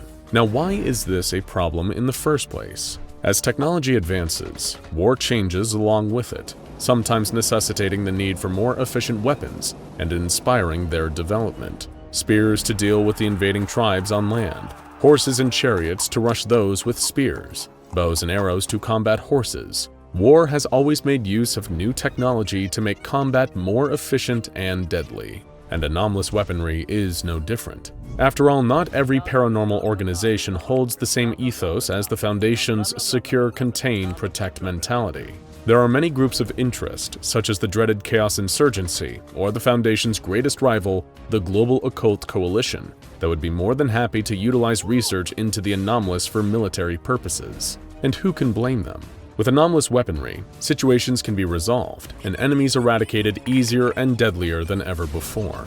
Up against a world that doesn't abide by their mission, even the Foundation is forced to utilize anomalous weaponry, albeit on a much smaller scale. Take Task Force Alpha 9 Last Hope, a squad made up entirely of SCP objects, such as SCP-105, Iris Thompson, and SCP-4494, the world's greatest arbiter of vigilante justice, otherwise known as the Spectre. Even mobile task forces, such as Samsara, a group of heavily augmented cybernetic super soldiers, make use of anomalous weaponry to further advance their efficiency on the field. After all, task forces spend their time combating anomalies in the field. It only makes sense to fight fire with fire, so to speak. Third-party sellers and producers of anomalous weaponry often provide the technology to establish groups of interest, so the Foundation getting the jump on a distribution center in Massarosa, Italy was a strategic move on the part of the Foundation. They weren't sure of the exact details, but their sources tipped them off about a gang of fascist neo-Nazis in the area, working on supplying anomalous weaponry to the criminal underworld. It's bad enough that the trigger-happy radicals at the Chaos Insurgency have access to anomalous means of destruction. Imagine if every 2-bit gangster and minor criminal had their hands on something as deadly as an SCP object, and they could acquire even more powerful equipment if they wanted. If the fascists made their money, who knows where their anomalous weaponry would wind up? The Foundation wasn't sure what they were manufacturing, but they were positive that it wasn't good. Their source explicitly described it as a weapon that could change the course of war as they understood it. A living, breathing shield. Naturally, the Foundation was just as interested in potentially finding a purpose for this mystery weapon as they were in taking it out of the hands of the black market suppliers. What uses could it hold in the field? Could it provide an extra layer of protection for the Foundation operatives? The operatives were compiled from a vanguard and reconnaissance team, and were the only ones the resource-strained Italian branch had available for the job. They spent days combing through the town until they stumbled upon what they believed to be a hideout for the gang. While attempting to investigate, a mysterious man ran out in front of the team, darting towards them from across the street. The team went to shoot, but hesitated after realizing that the man was accompanied by a mysterious silver balloon-like entity ominously floating above his shoulder. Not only that, but he was wearing a full suit of protective equipment, almost like a beekeeper's suit. The operatives opened fire at the unidentified target, but before their bullets could make contact, the silver balloon began bubbling and spread itself across the man's body like a protective sheet. It was then they knew they found their living shield. The bullet slid right off the man, hitting the liquid covering him and immediately being negated by its anomalous properties. Then, before the team could react, the liquid shot forward, detaching from the man's body and latching onto a Foundation operative. The silver gel began to writhe and constrict, attempting to absorb the operative through his protective gear. In a quick executive decision, the team lead made the choice to put the operative, who was in the midst of being absorbed by the gel, out of his misery. After all, they couldn't take risks when dealing with an unknown anomaly, especially one that they already knew was being utilized as a deadly weapon. As soon as the body dropped dead, both the liquid and the gang member took off through the streets, and the Foundation gave pursuit. The Foundation chased the man through the narrow maze-like streets of the town, with the silver liquid tailing after them and attempting to absorb even more operatives. Thankfully, the gel wasn't fast. The man, however, was another story. The operatives chased and chased, indiscriminately unloading a salvo of bullets into the general area. A few struck, puncturing the man's skin and causing him to bleed. Following the trail of blood, the Foundation was able to corner him into a street alley. But then, all of a sudden, the gel burst through the concrete wall the man was backed up against, the anomaly now larger than ever. The goo reconnected with the man, shielding him from the Foundation's firepower and allowing him to run away and escape. The Foundation briefly retreated and reconvened with their superiors to try to find the best strategy to move forward. They then took to the streets again, searching for the man and any trace of the anomaly. They found bits of the liquid strewn through the streets, squirming and writhing. Unlike the first batch, these bits were able to be neutralized via regular bullets. Their search eventually bore fruit, and they found the man patching himself up in a nearby cellar. He had a briefcase, and the area around him seemed to be a type of laboratory. Still, they were unable to find the silver balloon anomaly. The operatives, with weapons drawn, attempted to speak with the man, but he lashed out and shot at them, prompting them to shoot back, immediately killing him. They weren't able to get much information from him, but it was an act of self-defense. The Foundation, now with their only source of information gone, resorted to looking through the rest of the basement. They found a series of documents held inside the room, all written in Italian. They also found a tunnel leading outside the town and a small cart that was intended to be used to transport cylinders containing the silver liquid out of Massarosa. The Foundation was very quick to stop this anomaly from getting out on the black market. as it seemed like this was a distribution and testing center. But with the man dead and the gel contained, they realized their mission was complete and collected all remaining documents and traces of the silver liquid anomaly. In a joint effort between the Italian and Lusophone branches, the liquid was transported to Brazil for further research and classified as SCP-007-INT. The Lusophone branch's Board of Superintendents had made the decision earlier that SCP-007-INT held historical and research significance for the two branches, as some of the task force members that aided in the capture of the anomaly were sourced from Brazil. The documents were shared between both branches, and chemical research on the object was conducted. Immediately, the Foundation discovered the reason why the liquid responded so quickly to the man who was distributing it, and why it works perfectly as a living shield. SCP-007-INT is sentient and capable of recognizing patterns and portraying emotion, albeit to small degrees. Research into SCP-007-INT's composition and responses to stimuli in a lab environment continued, but one researcher from the Italian branch noted that this wasn't the first time they had encountered an anomaly like this. When dealing with a group of organizations known as the Fascist Council of the Occult, the Foundation discovered a heavily redacted and secret anomalous weapon with certain properties similar to SCP-007-INT. While the details of this weapon were lost to the database and above our clearance level, we can assume that due to the Nazi connection between the man distributing the liquid and the Fascist Council of the Occult, that portions of SCP-007-INT managed to make their way to the black market and proliferate the criminal underworld. But when all the research was said and done, what was SCP-007-INT? The studies were conducted as a joint operation between the two branches, and as a result, allowed for a significant amount of testing. Researchers found that the gel was adaptable, durable, and intelligent to a certain degree, but they also discovered that their data was incredibly similar to another anomaly in their database, recorded by the Lusophone branch's predecessor, the Scientific Academy of the Anomalous. You see, the Foundation hasn't been around forever. Before it, the anomalous containment world was decentralized and composed of tinier organizations, and this was one of them. As it turns out, this organization recorded data remarkably similar to SCP-007-INT, but the details of the research was lost due to an incident involving rogue agents defecting from the organization. Think the Chaos Insurgency, but before them too. The two instances of the anomaly were apparently a perfect match to SCP-007-INT, and the two branches had both contained the same anomaly across decades, without being aware that the other had done it. While the documents were lost when defecting agents broke away from the Academy, researchers theorized that they either defected into or sold information about the anomaly to the Fascist Council, who were able to improve the liquid and turn it into a formidable military-grade weapon.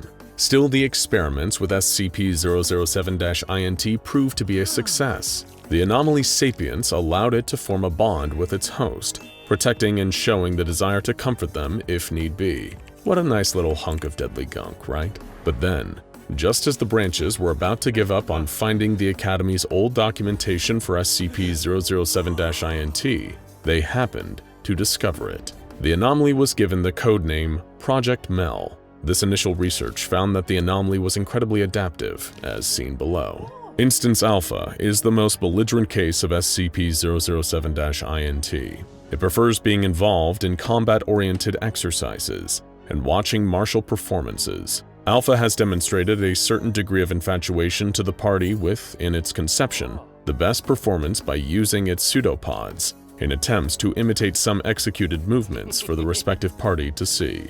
Instance Beta is an exemplary case of personality. I've witnessed Beta abducting a stuffed penguin, irresponsibly given by one of its operators, to demonstrate affection. Beta also displayed excitement when presented with pictures of penguins. An extraordinary situation involving Beta happened when it parted itself. Its copy assumed the form of a penguin, which Beta proceeded to care for in the likeness of an animal companion. Beta protected and guided the copy through the training course, until the spontaneous expiration thereof. Instance Gamma possesses a particularly high physical intelligence. It is expressly competent in solving movement-related problematics, such as obstacle courses involving the manipulation of sensitive objects, and complex movement and transformation patterns. Interestingly, Gamma has been seen reacting to music by dancing to the respective rhythm. This original documentation proved to be valuable to the Foundation, as it provided further information on what occurred when SCP-007-INT was stolen from its original location and placed into the hands of the Fascist Council. On December 25, 1972, several security breaches across the Academy occurred, as sleeper agents of the Council stole various anomalous assets from storehouses and vaults across the country. For 2 hours, the group of 6 rogue individuals took what they could, smuggling the objects away from the organization for the purposes of using and selling them to the highest bidder. Objects stolen included Project Mel, several prototype prosthetics, and various other pieces of high-security Academy documentation. The Foundation also discovered that these sleeper agents within the Academy were students, researchers, and operatives who had been working with the organization for years, sometimes decades. Given their history, it's possible that they may have been coerced rather than them being outright agents of the Fascist Council of the Occult. Unfortunately, all of them expired during the interrogation procedures, and only one survived, captured by the Academy via suspended animation, though their whereabouts in the present day are unknown. It's unknown if the Foundation has seen the last of SCP-007-INT, or if samples of the deadly adaptive shield are still lurking in the anomalous criminal underworld. Regardless, whoever possesses SCP-007-INT is surely to be a formidable force for anyone to go up against. The booming steps echoed through the museum corridors. Pharaohs, emperors, and Mongolian war leaders all stood stock still as the terrified security guard ran between them.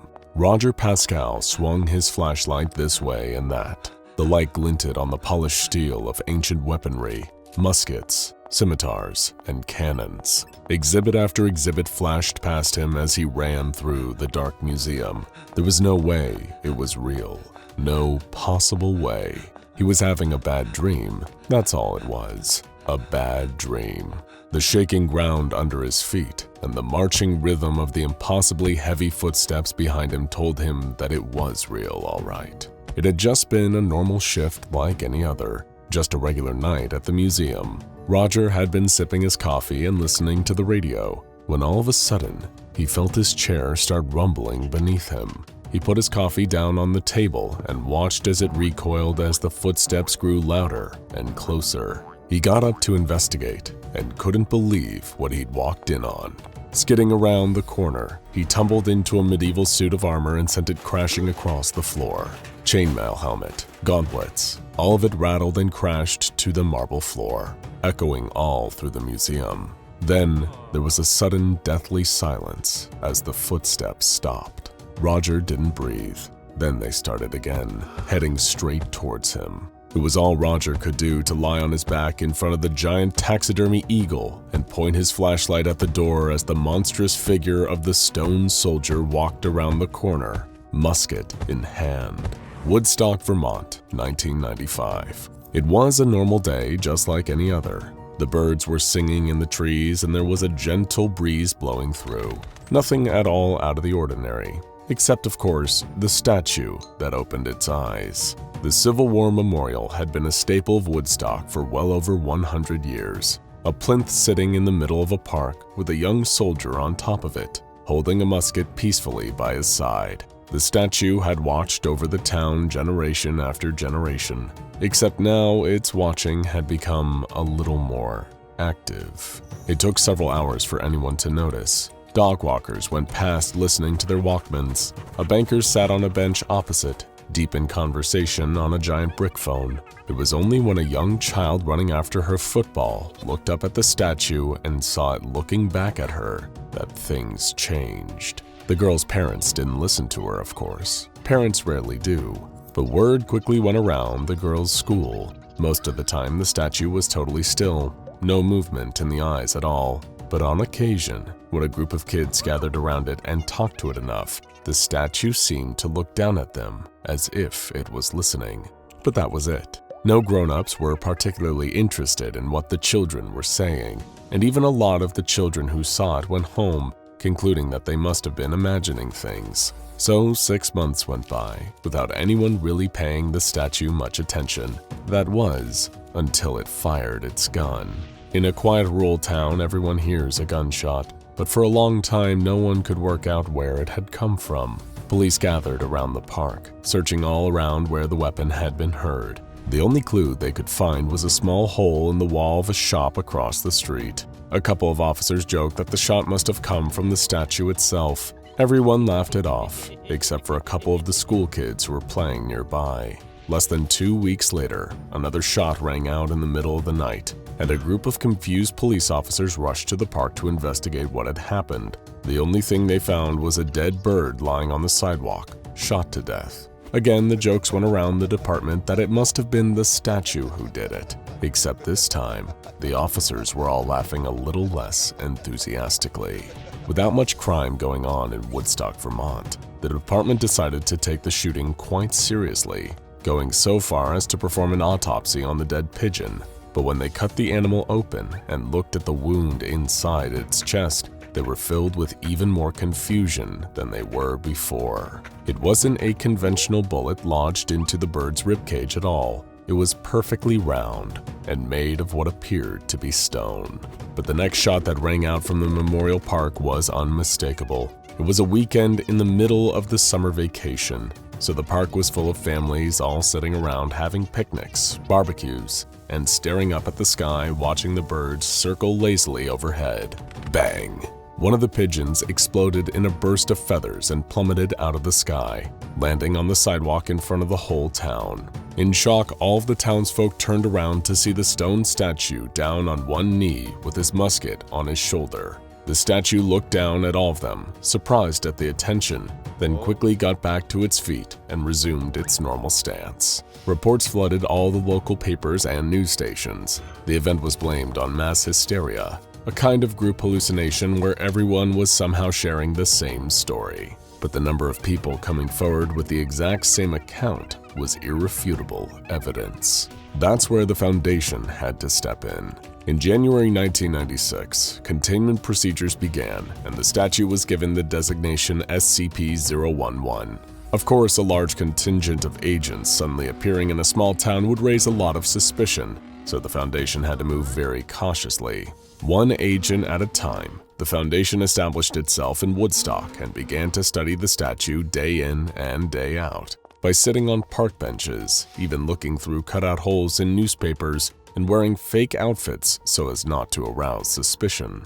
Steadily over time, the statue appeared to gain either a heightened mobility or just a renewed sense of confidence. While much of the time it did remain standing immobile, it would begin to occasionally stretch when it thought no one was looking and glance this way and that in apparent annoyance with the birds circling over its head. The shooting steadily grew more regular. Foundation agents observed several birds being picked out of the sky by the musket fire of SCP-011 over the following weeks. A clear pattern started to emerge. The statue would only fire at birds that seemed to be flying above it or getting too curious about it. In fact, the more fecal matter built up on the statue, the more aggressive it would be.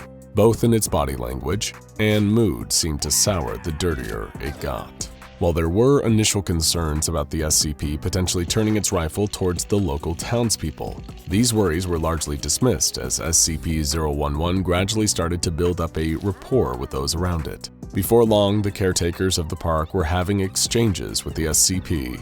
These exchanges started with the caretakers speaking directly to the SCP, and it nodding or subtly acknowledging the things they said.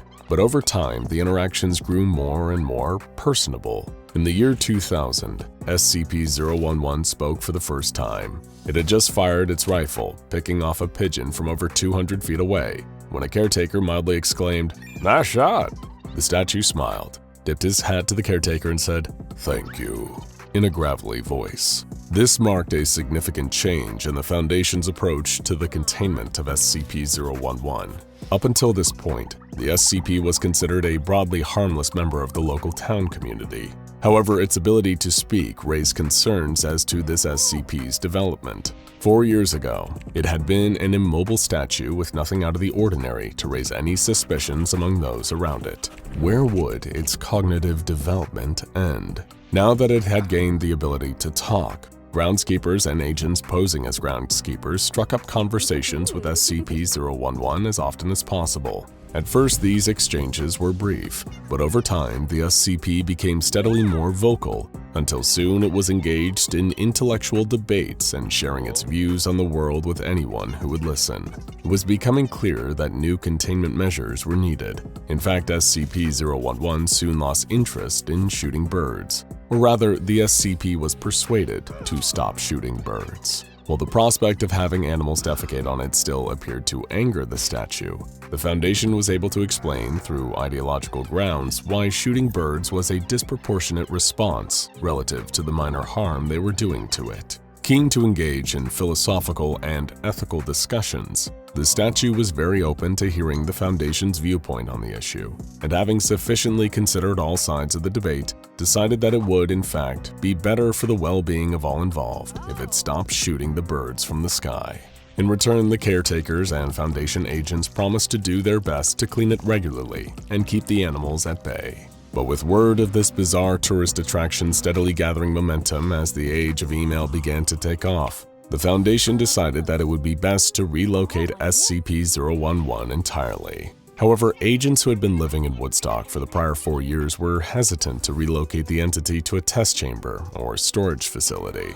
The benefits that it had brought to the local community far outweighed the risks and threats that it posed. The statue had become a local celebrity, smiling and waving at children who went past, and even offering brief history lessons to any confused tourists who found themselves wandering through the park. Most just assumed it was a person in gray paint. It was Agent Khan who came up with the idea of relocating SCP-011 to a museum. Being kept indoors, away from the dangers of any fecal bombing runs, was the main priority. Khan argued that within a museum, the statue would blend in seamlessly with the exhibits around it. Furthermore, if anyone did see the statue move or talk, they would assume that it was an interactive exhibit and treated as such. Having shown a real love for academia, history, and debate, Khan believed that SCP-011 would benefit greatly from being in such a setting, both learning and eventually even teaching about the history of the American Civil War. However, when all these arguments were put forward to the statue itself, it was hesitant. Having spent the entirety of its cognitive existence standing on the same plinth, shooting at the same pigeons, the idea of relocating to somewhere new and unknown was very intimidating.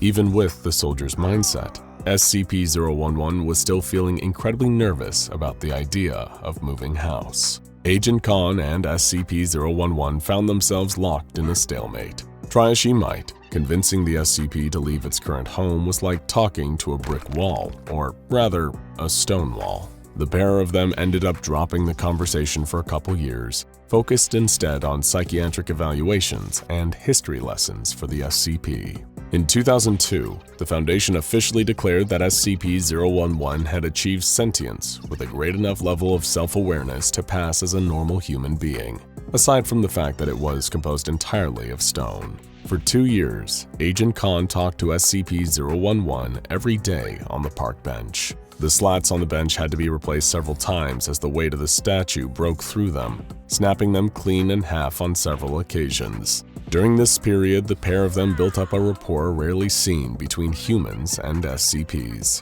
So much so that in 2004, Agent Khan managed to convince SCP-011 to move to a local museum on one condition: she would go as well. The Foundation agreed to the terms, deciding that Khan could take on the role of being a researcher in the museum. That way, she could keep an eye on SCP-011 and report any activities, while the Foundation officially relinquished control over the SCP.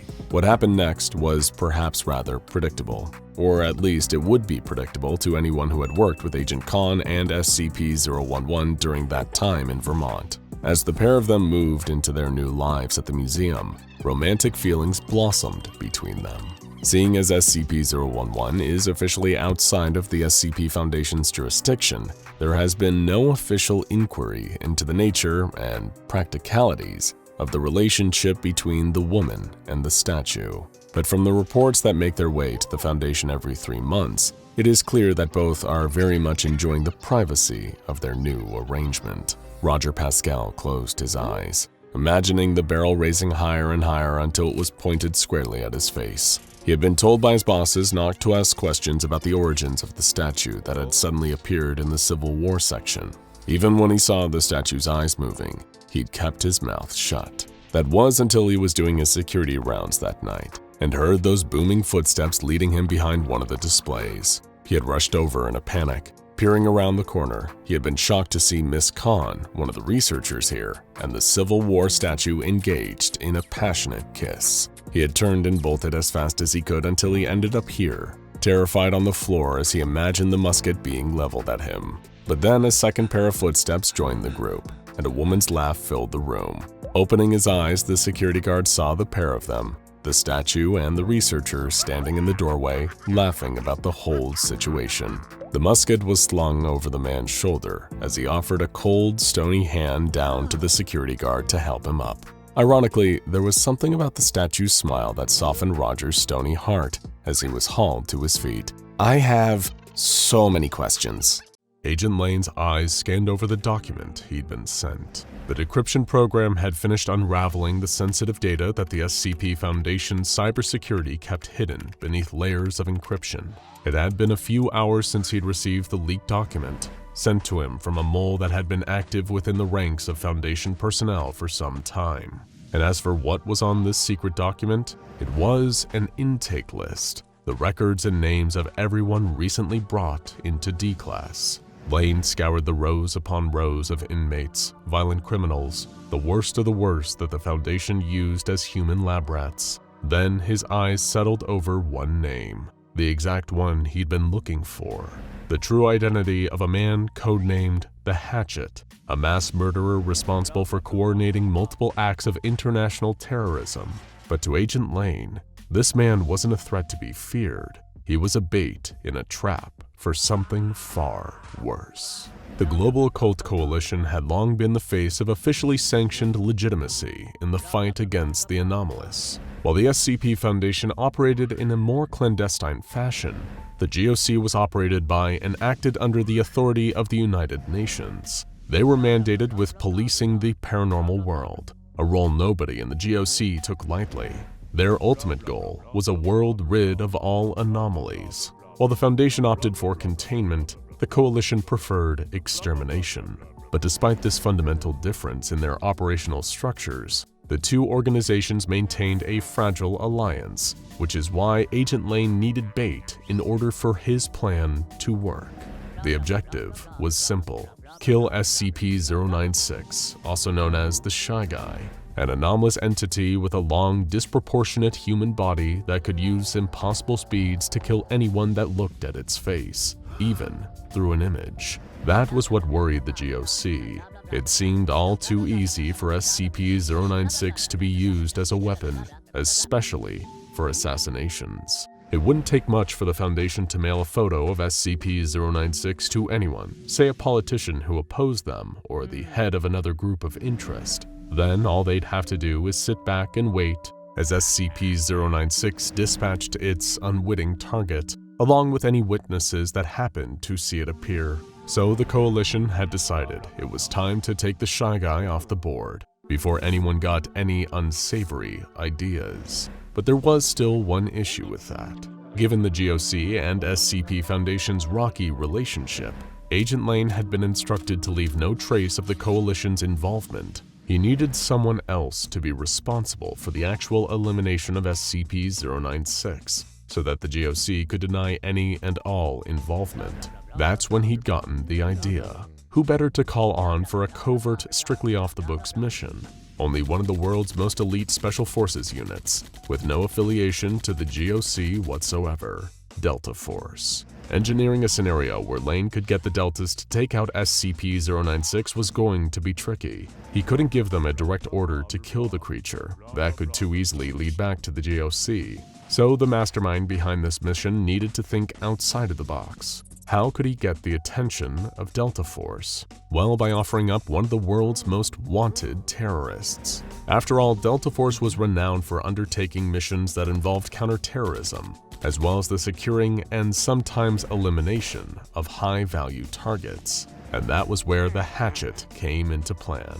Given the severity and extreme nature of his many crimes, he was certainly considered high value by the US government. However, it was while awaiting trial that the hatchet had disappeared under mysterious circumstances. The official story was that he had died in prison following a fight with another inmate, but rumors circulated about an escape attempt. Of course, neither were correct. Now Agent Lane knew the truth. The Foundation had him, which means he was within the reach of the GOC. Issuing a coded command to his mole working inside the SCP Foundation, Lane instructed that the hatchet would be making an escape of sorts. At least that's how it would appear, but it would be completely staged. Under the cover of night, the mole drugged and kidnapped the hatchet, breaking open an air vent and making it look like someone had crawled their way through.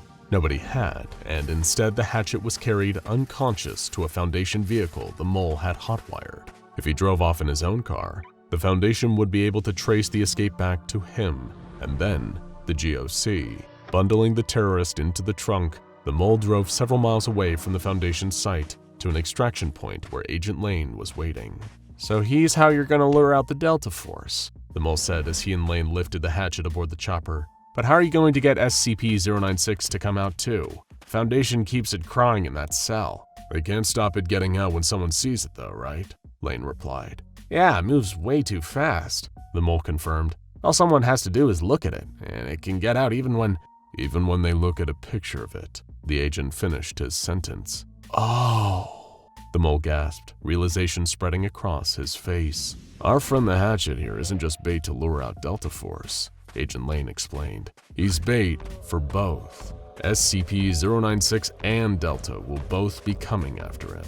That way, as far as the Foundation knows, SCP-096 will be killed during a standard Delta Force mission to recapture an on-the-run terrorist mastermind. And meanwhile, the GOC gets complete deniability. It was nothing to do with us, we weren't involved." "Perfect scapegoat," the mole commented. "Thing is, if this is meant to be such a covert mission, then why risk security by telling me?" "Dead man don't talk," Agent Lane replied quietly, pulling a silenced handgun from his holster and squeezing the trigger, firing 3 times for good measure. With the loose end tied up, nothing linked the global occult coalition to the hatchet's apparent escape. Sure enough, the Foundation fell for it, hook, line, and sinker. While they were busy locking down the facility, sealing the air vents that they believed their D-class prisoner had escaped through, Agent Lane had the hatchet handcuffed, securely under lock and key. The helicopter took them a short distance to a quiet airstrip, where they boarded an uncharted plane to a safe house. To avoid any further links to the GOC, Lane had to transport the hatchet as off the grid as possible until he got him to their destination. Even then, the safe house couldn't be one that the GOC had ever used before. Any link in the Foundation or Delta Force would smell a rat. The leaked intelligence that was soon received by Delta Force seemed to confirm their worst fears. Not only was the hatchet still alive, but he was free and apparently hiding out in a safe house. While they would never publicly acknowledge the unit's activities, the Department of Defense issued an objective to Delta Force: track down the hatchet to his current location and either capture him or kill him. A squad of some of the most highly trained United States troops were assembled. Before joining Delta Force, most of them had been recruited from the elite 75th Ranger Regiment, as well as from other branches of Special Forces and the wider US Army. The team wasn't told by their commander, whose identity was classified, where they were going. All the information they were given was only the essentials, just that there was a high-value target holed up in a safe house. Although they had no idea there would actually be 2, only the second was unlike anything the Deltas had ever seen. Agent Lane was watching over hidden infrared cameras. They were sent to cut out the minute the lights came on. No point in going through all this trouble, only to see 096 on his feed and be killed too. Silently, using all the skills and stealth that they had been trained in, the squad of Delta Force operators slipped into the safe house. Their movements were perfectly synchronized, practiced hours and hours at a time. They checked corners. 2 would sweep one room of the building whilst 2 more protected them.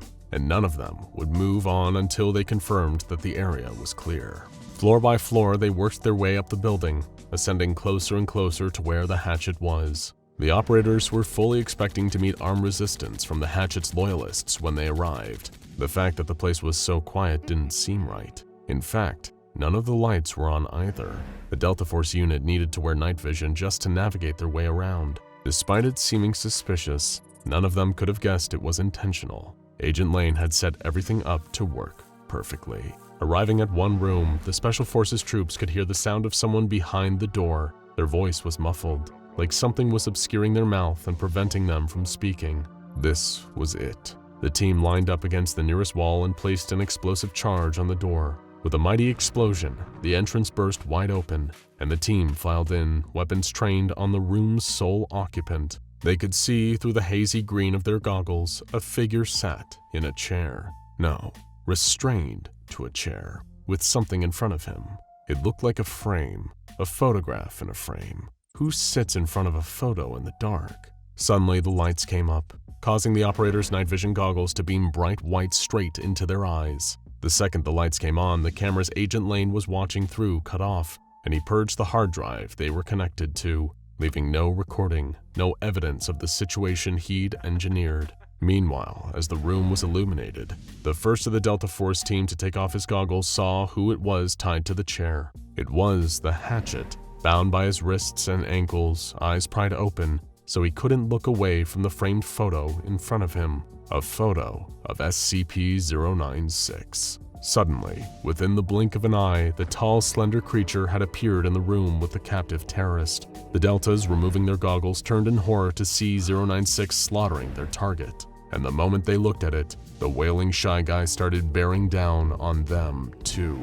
Contact! Their captain yelled. Open fire! Hostile contact! They started shooting, their bullets having little effect on the looming, wiry monster as it came at each of the squad one by one. The muzzle flashes illuminated the oncoming anomaly. Those brief glimpses of it flickering of gunfire made it look all the more horrifying. Screams filled the room, echoing through the building as SCP-096 decimated the team that had unknowingly been sent in to kill it. One of the Deltas was still struggling with his night vision, unable to detach them from his face thanks to a clasp that had gotten stuck. All he could hear were his squad mates around him being killed, but with no way of seeing what was happening. Private! Private! The captain gurgled. He sounded hurt, but the operator couldn't see how badly or what had attacked him. Shoot the thing! Shoot it now! I can't see, sir! He yelled back, goggles still strapped to his face, eyes shut to keep out the searing whiteness. 10 o'clock! The captain replied, directing his subordinate to aim his weapon slightly to the left. There was a sickening twisting sound, and the captain's voice cut out. The private fired, his shot winging the creature. It whimpered, then seemed to vanish as quickly as it had arrived. Pulling a combat knife from the sheath on his belt, the operator was able to cut the strap, keeping the goggles over his eyes. When his vision cleared, he looked around to see an empty room smeared in blood. Even the hatchet hadn't survived, killed in the chair he'd been held in. The operator took a closer look at the photo the terrorist had been made to look directly at. It was hideous, tall and thin, arms that looked too long and a huge mouth. And now, it was behind him. It would never stop killing anyone that looked at it. Some say that SCP-2102 was a mistake, an abomination created by an accident of medical science. Maybe those people are right. Maybe there's much more to it than that. Either way, they don't know the full story. How could they? They weren't there. They weren't there all the way back in 1972. But Dr. Pavel Zukal was. The earliest moments, the events that directly preceded SCP-2102's creation began on March 2nd. The wind was carrying an unforgiving, freezing bite with it as Zukal made his way to the Institute of Experimental Medicine, Zysov, in Czechoslovakia. With the Cold War between the USSR and the United States underway, there was already an air of secrecy on both sides. Espionage and intelligence-gathering operations were rampant, bringing with them paranoia and distrust. There was no way of knowing if someone was a double agent, leaking information to the West. But while the governments of Russia, America, and their various respective allies and enemies scrambled for control and amassed obscene quantities of nuclear arms in secret, there were even more cogs turning, hidden in the deepest, darkest shadows. The SCP Foundation's long-standing rivalry with various other groups of interest was well known among any with a high enough security clearance. Most of these groups were radicals or outliers, despite possessing knowledge of anomalies or even being directly linked to them. A lot of GOIs were independent of any world government. But for decades, the Foundation had been aware of a directly competing establishment, effectively a parallel of their own organization on the other side of the globe. They were known as GRU Division P, a USSR equivalent of the SCP Foundation themselves. It is unclear based on what was recovered from Dr. Zukhal's personal diary if he had been directly scouted by GRU Division P for their project in Czechoslovakia. Given the air of secrecy engulfing the USSR at the time, it is possible that Pavel himself had no inclination that Division P was even involved in the project, due to take place at the Institute of Experimental Medicine. He might have suspected, but with no way of knowing for sure. Similarly, there was no way Zukhal could have known where the project would lead, what he would have a hand in creating. The initial few weeks after his arrival at the Institute were rocky, to say the least. Zukhal, along with a team of scientists and technicians working on orders direct from Moscow, had to contend with unreliable equipment and difficulty getting electricity to power the project. Eventually, after clearing those initial hurdles, testing could begin. But what was the goal of this mysterious project? Well, through Zukhal, GRU Division P and the Kremlin were chasing something the scientific world has been trying to accomplish for decades. Something that could change the very landscape of not only the Cold War, but the entirety of modern medicine, the secrets of cellular regeneration. Unlocking that would, in theory, enable them to create the world's very first unkillable super soldier. And hey, it definitely wouldn't be the craziest secret operation carried out by a world superpower during the Cold War. The CIA spent millions turning a cat into a listening device and training it to infiltrate enemy headquarters. This so-called acoustic kitty was struck and killed by a random van during its first mission. Compared to that, a cell-regenerating super soldier was positively sensible. With a worldwide nuclear arms race already underway, perhaps the project's ultimate goal was to produce an entire army of these self-regenerating troops. With something like that in their hands, the USSR would have the manpower to reinforce their nuclear arsenal, and potentially even soldiers capable of surviving and healing from the effects of an atomic blast. On the 5th of May 1972, the first of the project's human test subjects began to show promising results. They underwent physical trauma at the hands of Zukhal and the other scientists, only for their bodies to react much faster than the ordinary healing process would allow. Rapid clotting took place in the affected areas, preventing the subjects from bleeding out. However, this quickly went awry. The clots turned into severe lesions. Realizing this had occurred thanks to Mikhaili, one of the other project scientists administering too much neodymium, Zukhal chastised his colleague, vowing him to drag him to Moscow personally if another mistake like that ever took place again. Unfortunately, by the last few days of June, Dr. Zukhal and his team were no closer to success. Every subject that underwent testing succumbed to the same necrosis. Reducing the amount of neodymium had only made the reaction worse, something Pavel couldn't allow Mikhaili to know without the risk of it being held over his head for the remainder of the project. In every instance, the doctors were able to trigger rapid cell division, 50 times faster than that which occurs in the ordinary healing process of human beings. But the biggest drawback was that this division would quickly become uncontrollable. It was creating enough new matter on a cellular level that it would choke each test subject in its own excess waste. As you might expect, Dr. Zukhal noted this in his diary that this process wasn't a pretty sight. Come mid-August 1972, the project scientists decided they needed a test subject with more resilience than the average person, and a suitable candidate was provided. He was a counter-revolutionary who had been sentenced to 15 years in a uranium mine as a punishment detail. Despite such an extended period of time under the harsh conditions of the mine, and the close proximity to a radioactive element such as uranium, the man managed to survive unscathed. Upon closer examination, this new guinea pig, referred to as X16, had a rate of healing twice as fast as that of an average man. Perhaps it was a random genetic abnormality that made X16 this way, or maybe it was a result of his extensive time in the uranium mines. Either way, it made him the perfect new subject for Zukhal's experiments. Initially, Subject X16's preliminary testing results looked promising. The wound healing process was actually taking place now, instead of resulting in necrosis or aborting it as it had with the earlier experiments. In fact, Dr. Zukhal seemed to think X16 was healing almost too quickly, but nevertheless, testing continued, although not without a different type of problem.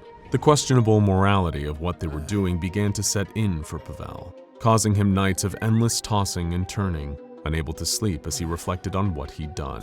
X16 had managed to survive for much longer than the earlier test subjects, but it was clear that the torture this man had to endure was exacting a heavy toll. Every day, the doctors would lacerate him, time and time again, recording the results. And every day, he survived, only for the cycle to begin again the next day.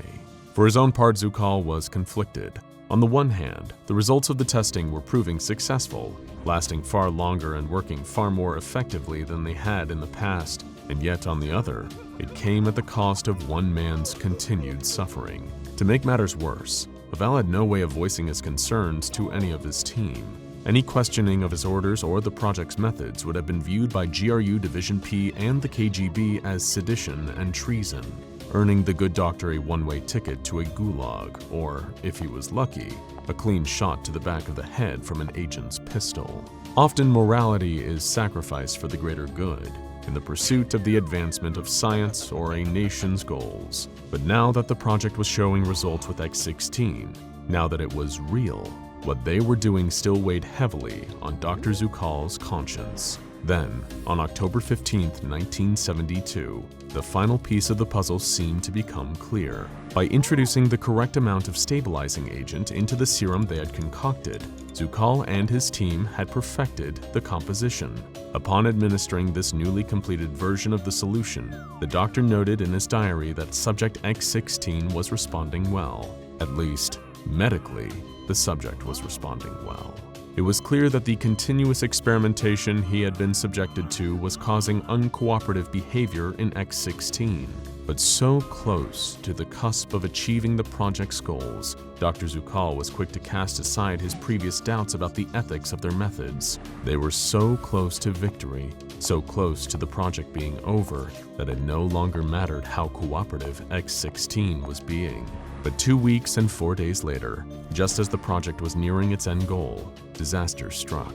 MU Dr. Elena Orakova was one of the scientists on Zukhal's team, who had primarily helped when examining the early cell divisions, those that were leading to necrosis and causing test subjects to produce too much excessive genetic material. Elena had made a startling discovery and immediately brought it to Dr. Zukhal in a distraught show of panic. The cell samples they had used to test their serum were now gaining mass, seemingly from nowhere.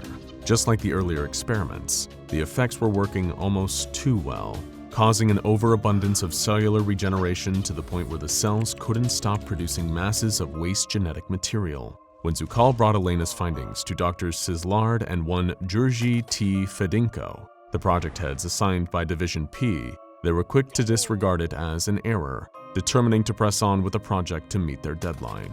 Over the course of the following weeks, up to late November, Zukhal was trying to determine what was causing this change. It was clear that unless he and Elena could resolve the issues with the serum, Subject X16 would be a total failure. But time was running out, with their superiors at GRU Division P and the Kremlin expecting results by early December. Under untold amounts of pressure and subsequent stress, Dr. Pavel Zukhal found himself losing time, unable to sleep to the point where he was drifting off whenever he was on the verge of a breakthrough. By the end, Elena was the only member of the team trying to help him methodically figure out what had gone wrong. The deadline for the project arrived on December 2nd, 1972. Pavel didn't sleep all night leading up to it, knowing he would have to present a functioning super soldier to GRU Division P. In the best case, he was risking being accused of negligent failure, forced to restart the project from scratch, making his months of hard work redundant. But worst case scenario, Zukal could be charged with treason for having not completed the task he was selected for. On the 2nd of December, he wrote, "I really don't know which is better. Tomorrow is a day too." Nobody knows if Dr. Pavel Zukal lived to see that tomorrow. His final diary entry was made on the day SCP-2102 was born. For months, the SCP Foundation had operatives embedded within the Czechoslovakian government as part of innumerable Cold War espionage gathering efforts. During that time, their agents had gathered enough intelligence to make the Foundation aware of a GRU Division P project based at the Institute of Experimental Medicine, and that the scientists there were looking to unlock the secret of rapid cellular regeneration. Someone, possibly even one of Zukal's team, had managed to infiltrate the project and had leaked documents to the SCP Foundation, explaining what was going on in Czechoslovakia.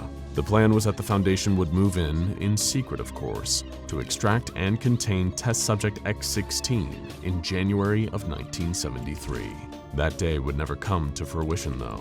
On the 2nd of December, only a month before they had planned to act, the Foundation became aware of a catastrophe occurring at the Institute of Experimental Medicine. One of their agents in Czechoslovakia alerted them to a disturbance that had caused civilians and scientists alike to run from the institute in fear for their lives. Something had gotten loose, and the Foundation had to act fast. Luckily, a reconnaissance team was stationed in Eastern Europe. Members of various mobile task forces who had been spying on GRU Division P and the rest of the USSR. Moving quickly, the recon team was deployed to Czechoslovakia. Led by a field commander named Marek, they were given the objective to determine the cause of the situation and, if possible, recover its anomalous source. Marek and the recon team arrived on site at the Institute's grounds. The entrance to the bunker which had been housing the project was left wide open, with not a soul in sight. As the team progressed further, Marek couldn't help but notice a pungent smell permeating the labs and offices that they passed. Foundation Command urged their operatives to proceed cautiously and recover any paperwork they could. Among the logistical documents was a diary belonging to one of the scientists, although the name Pavel Zukal on the cover was no longer legible, forever lost. The further he and the other MTF agents progressed, the worse the smell got. They located an elevator, deciding to take it down to the lower levels of the bunker. One by one, the team filed in, Marek radioing command. "Command, any seismic activity in the area?" he asked. Not that we know of, Marek," came the Foundation's reply. "Why?" I think I just felt something move down there." The elevator had barely descended a foot before it hit something, stopping in an instant. As Marek tried once again to contact Foundation Command, that same something came tearing through the elevator floor. Over the radio, the SCP Foundation were treated to a cacophony of screeching, tearing metal, along with the screams of their own men. What Marek and his team had encountered may have once been a man, perhaps someone subjected to cruelty and torture, but now all they saw was an amorphous, fleshy mass. Immediately, the recon team opened fire, engaging what they assumed was a raging monster. It probably never occurred to them that they might have just wanted to be free after years of imprisonment, followed by months of horrendous experiments. Minutes later, Marek was able to get in contact with Command again, locked in a heated battle with the entity. But every round fired, every shot their guns landed, nothing was having any effect. Whenever Marek dealt damage to the creature, part of it seemed to grow, faster and faster each time. Their guns were useless, unable to stop the expanding monstrous test subject. Even grenades thrown by the MTF operatives, causing multiple explosions, did little to stop the entity in its tracks. Listening in over the radio, knowing they had few options left, the SCP Foundation dispatched a pair of F-4 Phantoms, long-range supersonic fighter jets, equipped with a payload of M47A1 napalm incendiary bombs. With Marek and his men almost on the ropes, Command issued an order to retreat. They fled the bunker, only to feel the ground shake beneath their feet.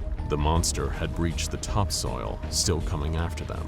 Jones, one of the Foundation's agents, was pulled under the encroaching shapeless mass, crushed to death as it continued its pursuit. Utterly horrified at the sight and speed of the creature, Marek started begging Command over the radio to get its fighter jets to the scene. 6 minutes later, the sound of twin turbine engines shot through the air, followed by the whistle of bombs careening down towards the ground. In a second, Marek, his team, and the creature were engulfed in a fiery explosion. the heat proving enough to cauterize the fleshy abomination's expanding tissue. Ever since December 1972, the entity now designated as SCP-2102 has been housed at Site-122, contained by the SCP Foundation. They keep it in a modified cell, restrained at all times with its hands and feet in padded sleeves. This is done in order to prevent the risk of injury, either accidental or intentional, given both SCP-2102's anomalous properties and its self-destructive tendencies. Its body is covered in scars, both from its previous escape attempts, back when it was known as Subject X-16, and from burns from the F-4 Phantom's napalm payload. These particular injuries seared the entity's ears, mouth, and eyes closed, rendering it deaf, mute, and blind. If SCP-2102 ever suffers any form of external injury, its anomalous properties will trigger. The creature, as you might have guessed, possessed an advanced form of cellular healing, able to regenerate from all wounds inflicted on it. However, the process was never perfected. It still works too well. So well that SCP-2102's cells don't know when to stop. Instead, they continue producing bodily tissue, expanding its mass into every available space without a halt. The process can be slowed if an obstacle is introduced, boxing in the exponentially growing tissue. However, any object or person in its path is eventually crushed under the mounting pressure. At present, the Foundation still has no idea how much SCP-2102's tissue could expand, potentially even posing a risk to the entire world if left unchecked. There is only one surefire way to stop the creature's healing. It can only be halted by cauterizing the open wound with intense heat. It's literally a surefire solution. SCP-2102 is a result of the good Dr. Zukal's work, combined with his and GRU Division P's willingness to put aside their morality. They didn't create an undying, regenerating super soldier for the USSR as they had intended. Instead, all they accomplished was turning a tortured man into a monster, an abomination endlessly tormented by the experiments performed on him. Not quite as useful on the battlefield, is it? The war that ended the world started on October 9th, 1971. Tensions had been brewing for years between America and the Soviet Union. And even though people had done their best to keep a sense of normalcy, everyone was wondering when the Cold War that had been brewing for the past 30 years would boil over. There were those who had been preparing for it for years, while others assumed that it would never amount to anything. Neither nation wanted to make the first nuclear strike, and even if that happened, the engineers would come out of their underground cities to intervene. But nobody knew for sure if the two world superpowers could ever come to an agreement, or if it would all end in total destruction. October 9th was the day that question was finally answered.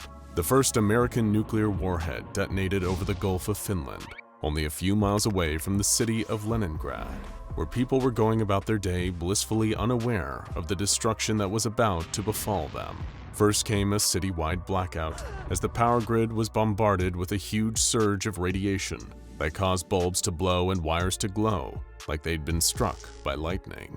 There was barely any time to react before the next wave hit, a white-hot flash so bright that many of those who couldn't get to cover were blinded. The third wave, by far the most destructive, was the force of the explosion itself. Like a powerful burning wind, it swept through the city, breaking windows, knocking over streetlights, ripping the leaves off trees, and bathing every car, building, and person with ash. People are trapped under the debris as some of the city's older, less well-maintained buildings come crumbling down. Even though the Soviet government had been preparing for this day to come, and the Russian people had been put through mandatory safety drills, no amount of practice or planning could have prepared them for the real thing.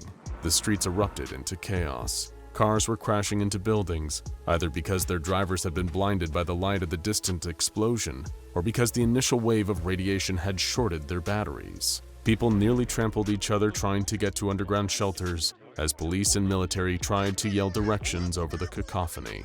Among the crowd, a family desperately tried to stay together. Irina and Nikolai Belitrov held tight to their children, Alexei and Tatiana. The whole family was still in their pajamas and barely had time to get their shoes on before they started rushing towards the neighborhood's designated underground bunker.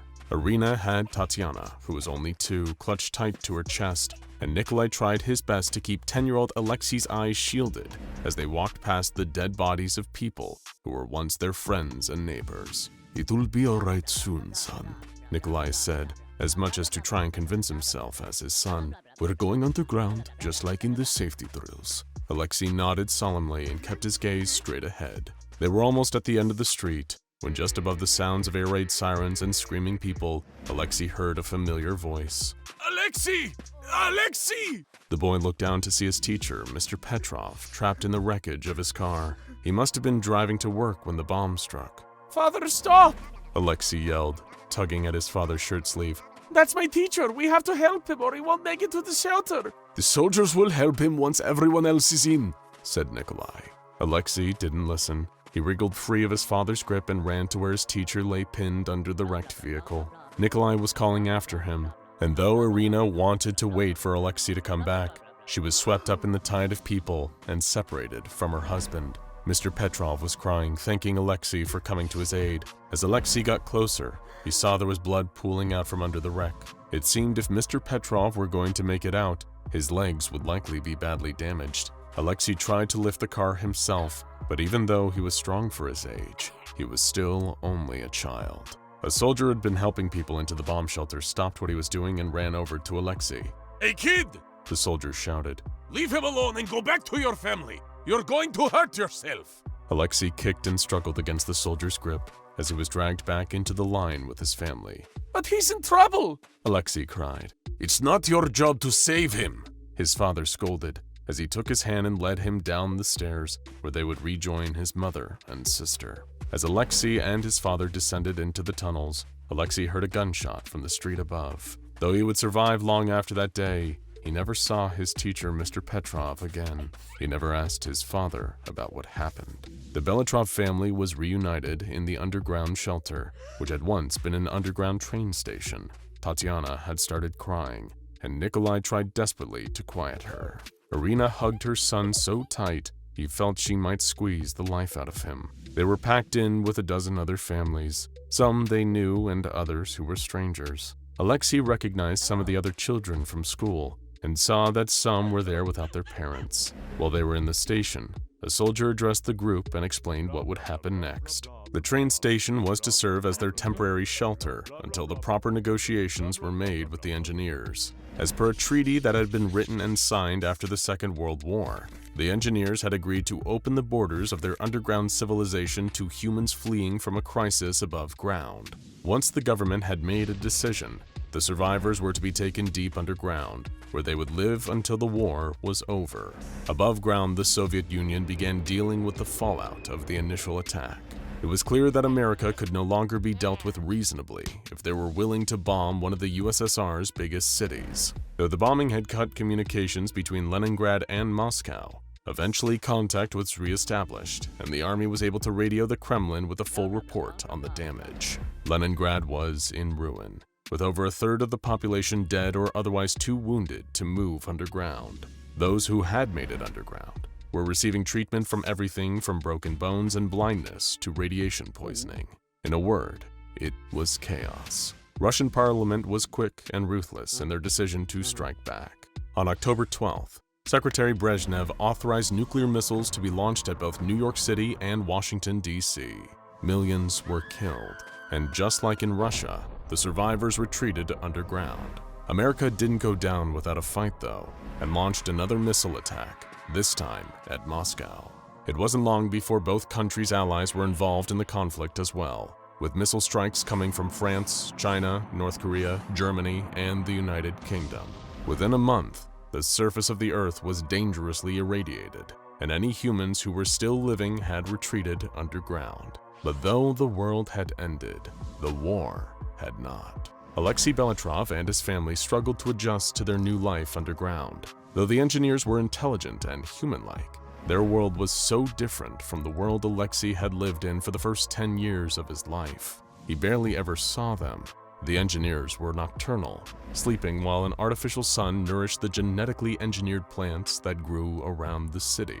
But any time he tried to ask questions about them, he was met with hushed silence by the adults. The engineers were spoken of in hushed, almost reverent tones. They were the beings that saved humanity, yes, but they had also helped build the weapons that led to the war in the first place. Alexei barely had any time to settle into this new life before what remained of the Russian army started looking for new recruits. Reports had come in from an above-ground scout that the Americans were working on a new type of armor that could fully shield the wearer against radiation, and the Soviets could not afford to be outmatched when their army was still recovering from multiple nuclear attacks. But the army wasn't asking for able-bodied adult men to enlist. They were looking for children.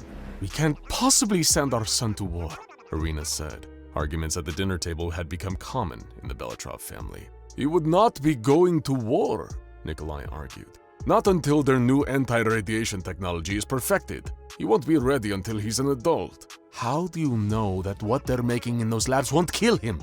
Irina said. "Do we really want to trust these underground devils with our son? How much do we really know about the engineers anyway?" "They could have let us all burn on the surface," Nikolai said.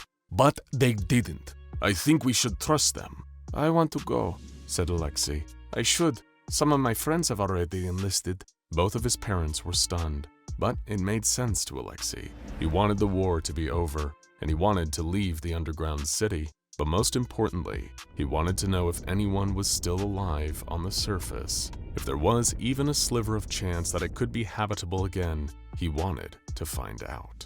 After much discussion, Irina and Nikolai agreed. It was what was best for the future of Russia, and ultimately, the future of the human race. Alexei's parents delivered him to the Office of Army Recruitment, and he was taken by a man named Commander Volkov to a specialized research facility.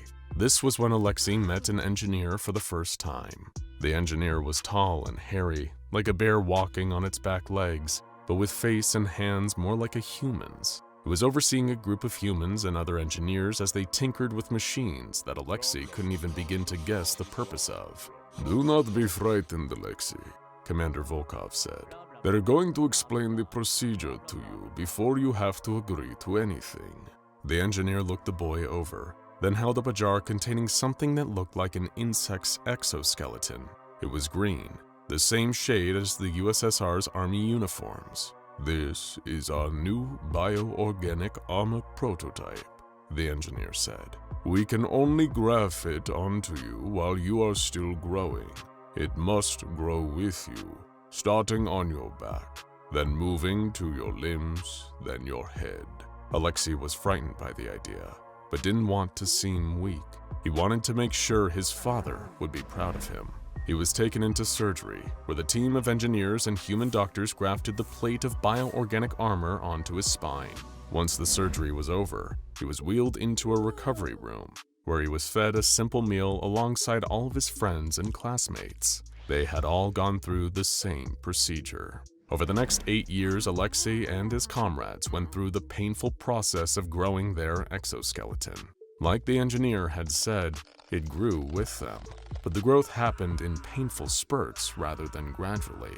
The worst thing about the armor was that it couldn't be removed, but it gave them many advantages to normal soldiers as well. Once it covered Alexei's legs, he found he could jump higher and run farther than any human normally could. When it grew over his arms, it gave him increased strength. By the time he was 18, it had covered his head, giving it a fly-like appearance, but also granting him stereoscopic vision and the ability to hear radio transmissions without the need for any other communication device. During this time, he and the other boys were trained by Commander Volkov, learning how to use the powers granted to them by their exoskeletons for combat. When they were deemed ready, they were all outfitted with shoulder cannons, supply packs, and guns, all of which were also bioorganic and were surgically attached. It had been 8 long years since the end of the world, and Alexei was now able to set foot back on the surface. The world he returned to was almost unrecognizable. There were no signs of life outside of weeds and vines overtaking the irradiated ruins of buildings. Within the first hour of returning to the surface, Alexei gave up any hope of finding survivors. He heard Volkov's voice barking orders through the suit. There was no time to reminisce about the past. The soldiers had a job to do. Want an anomaly of your own? Check out scpswag.com for high-quality SCP merch. Now go check out SCP-2273 Major Alexei Belitrov, and what actually happened to Major Alexei Belitrov SCP-2273 tale for more from the story of this interdimensional soldier.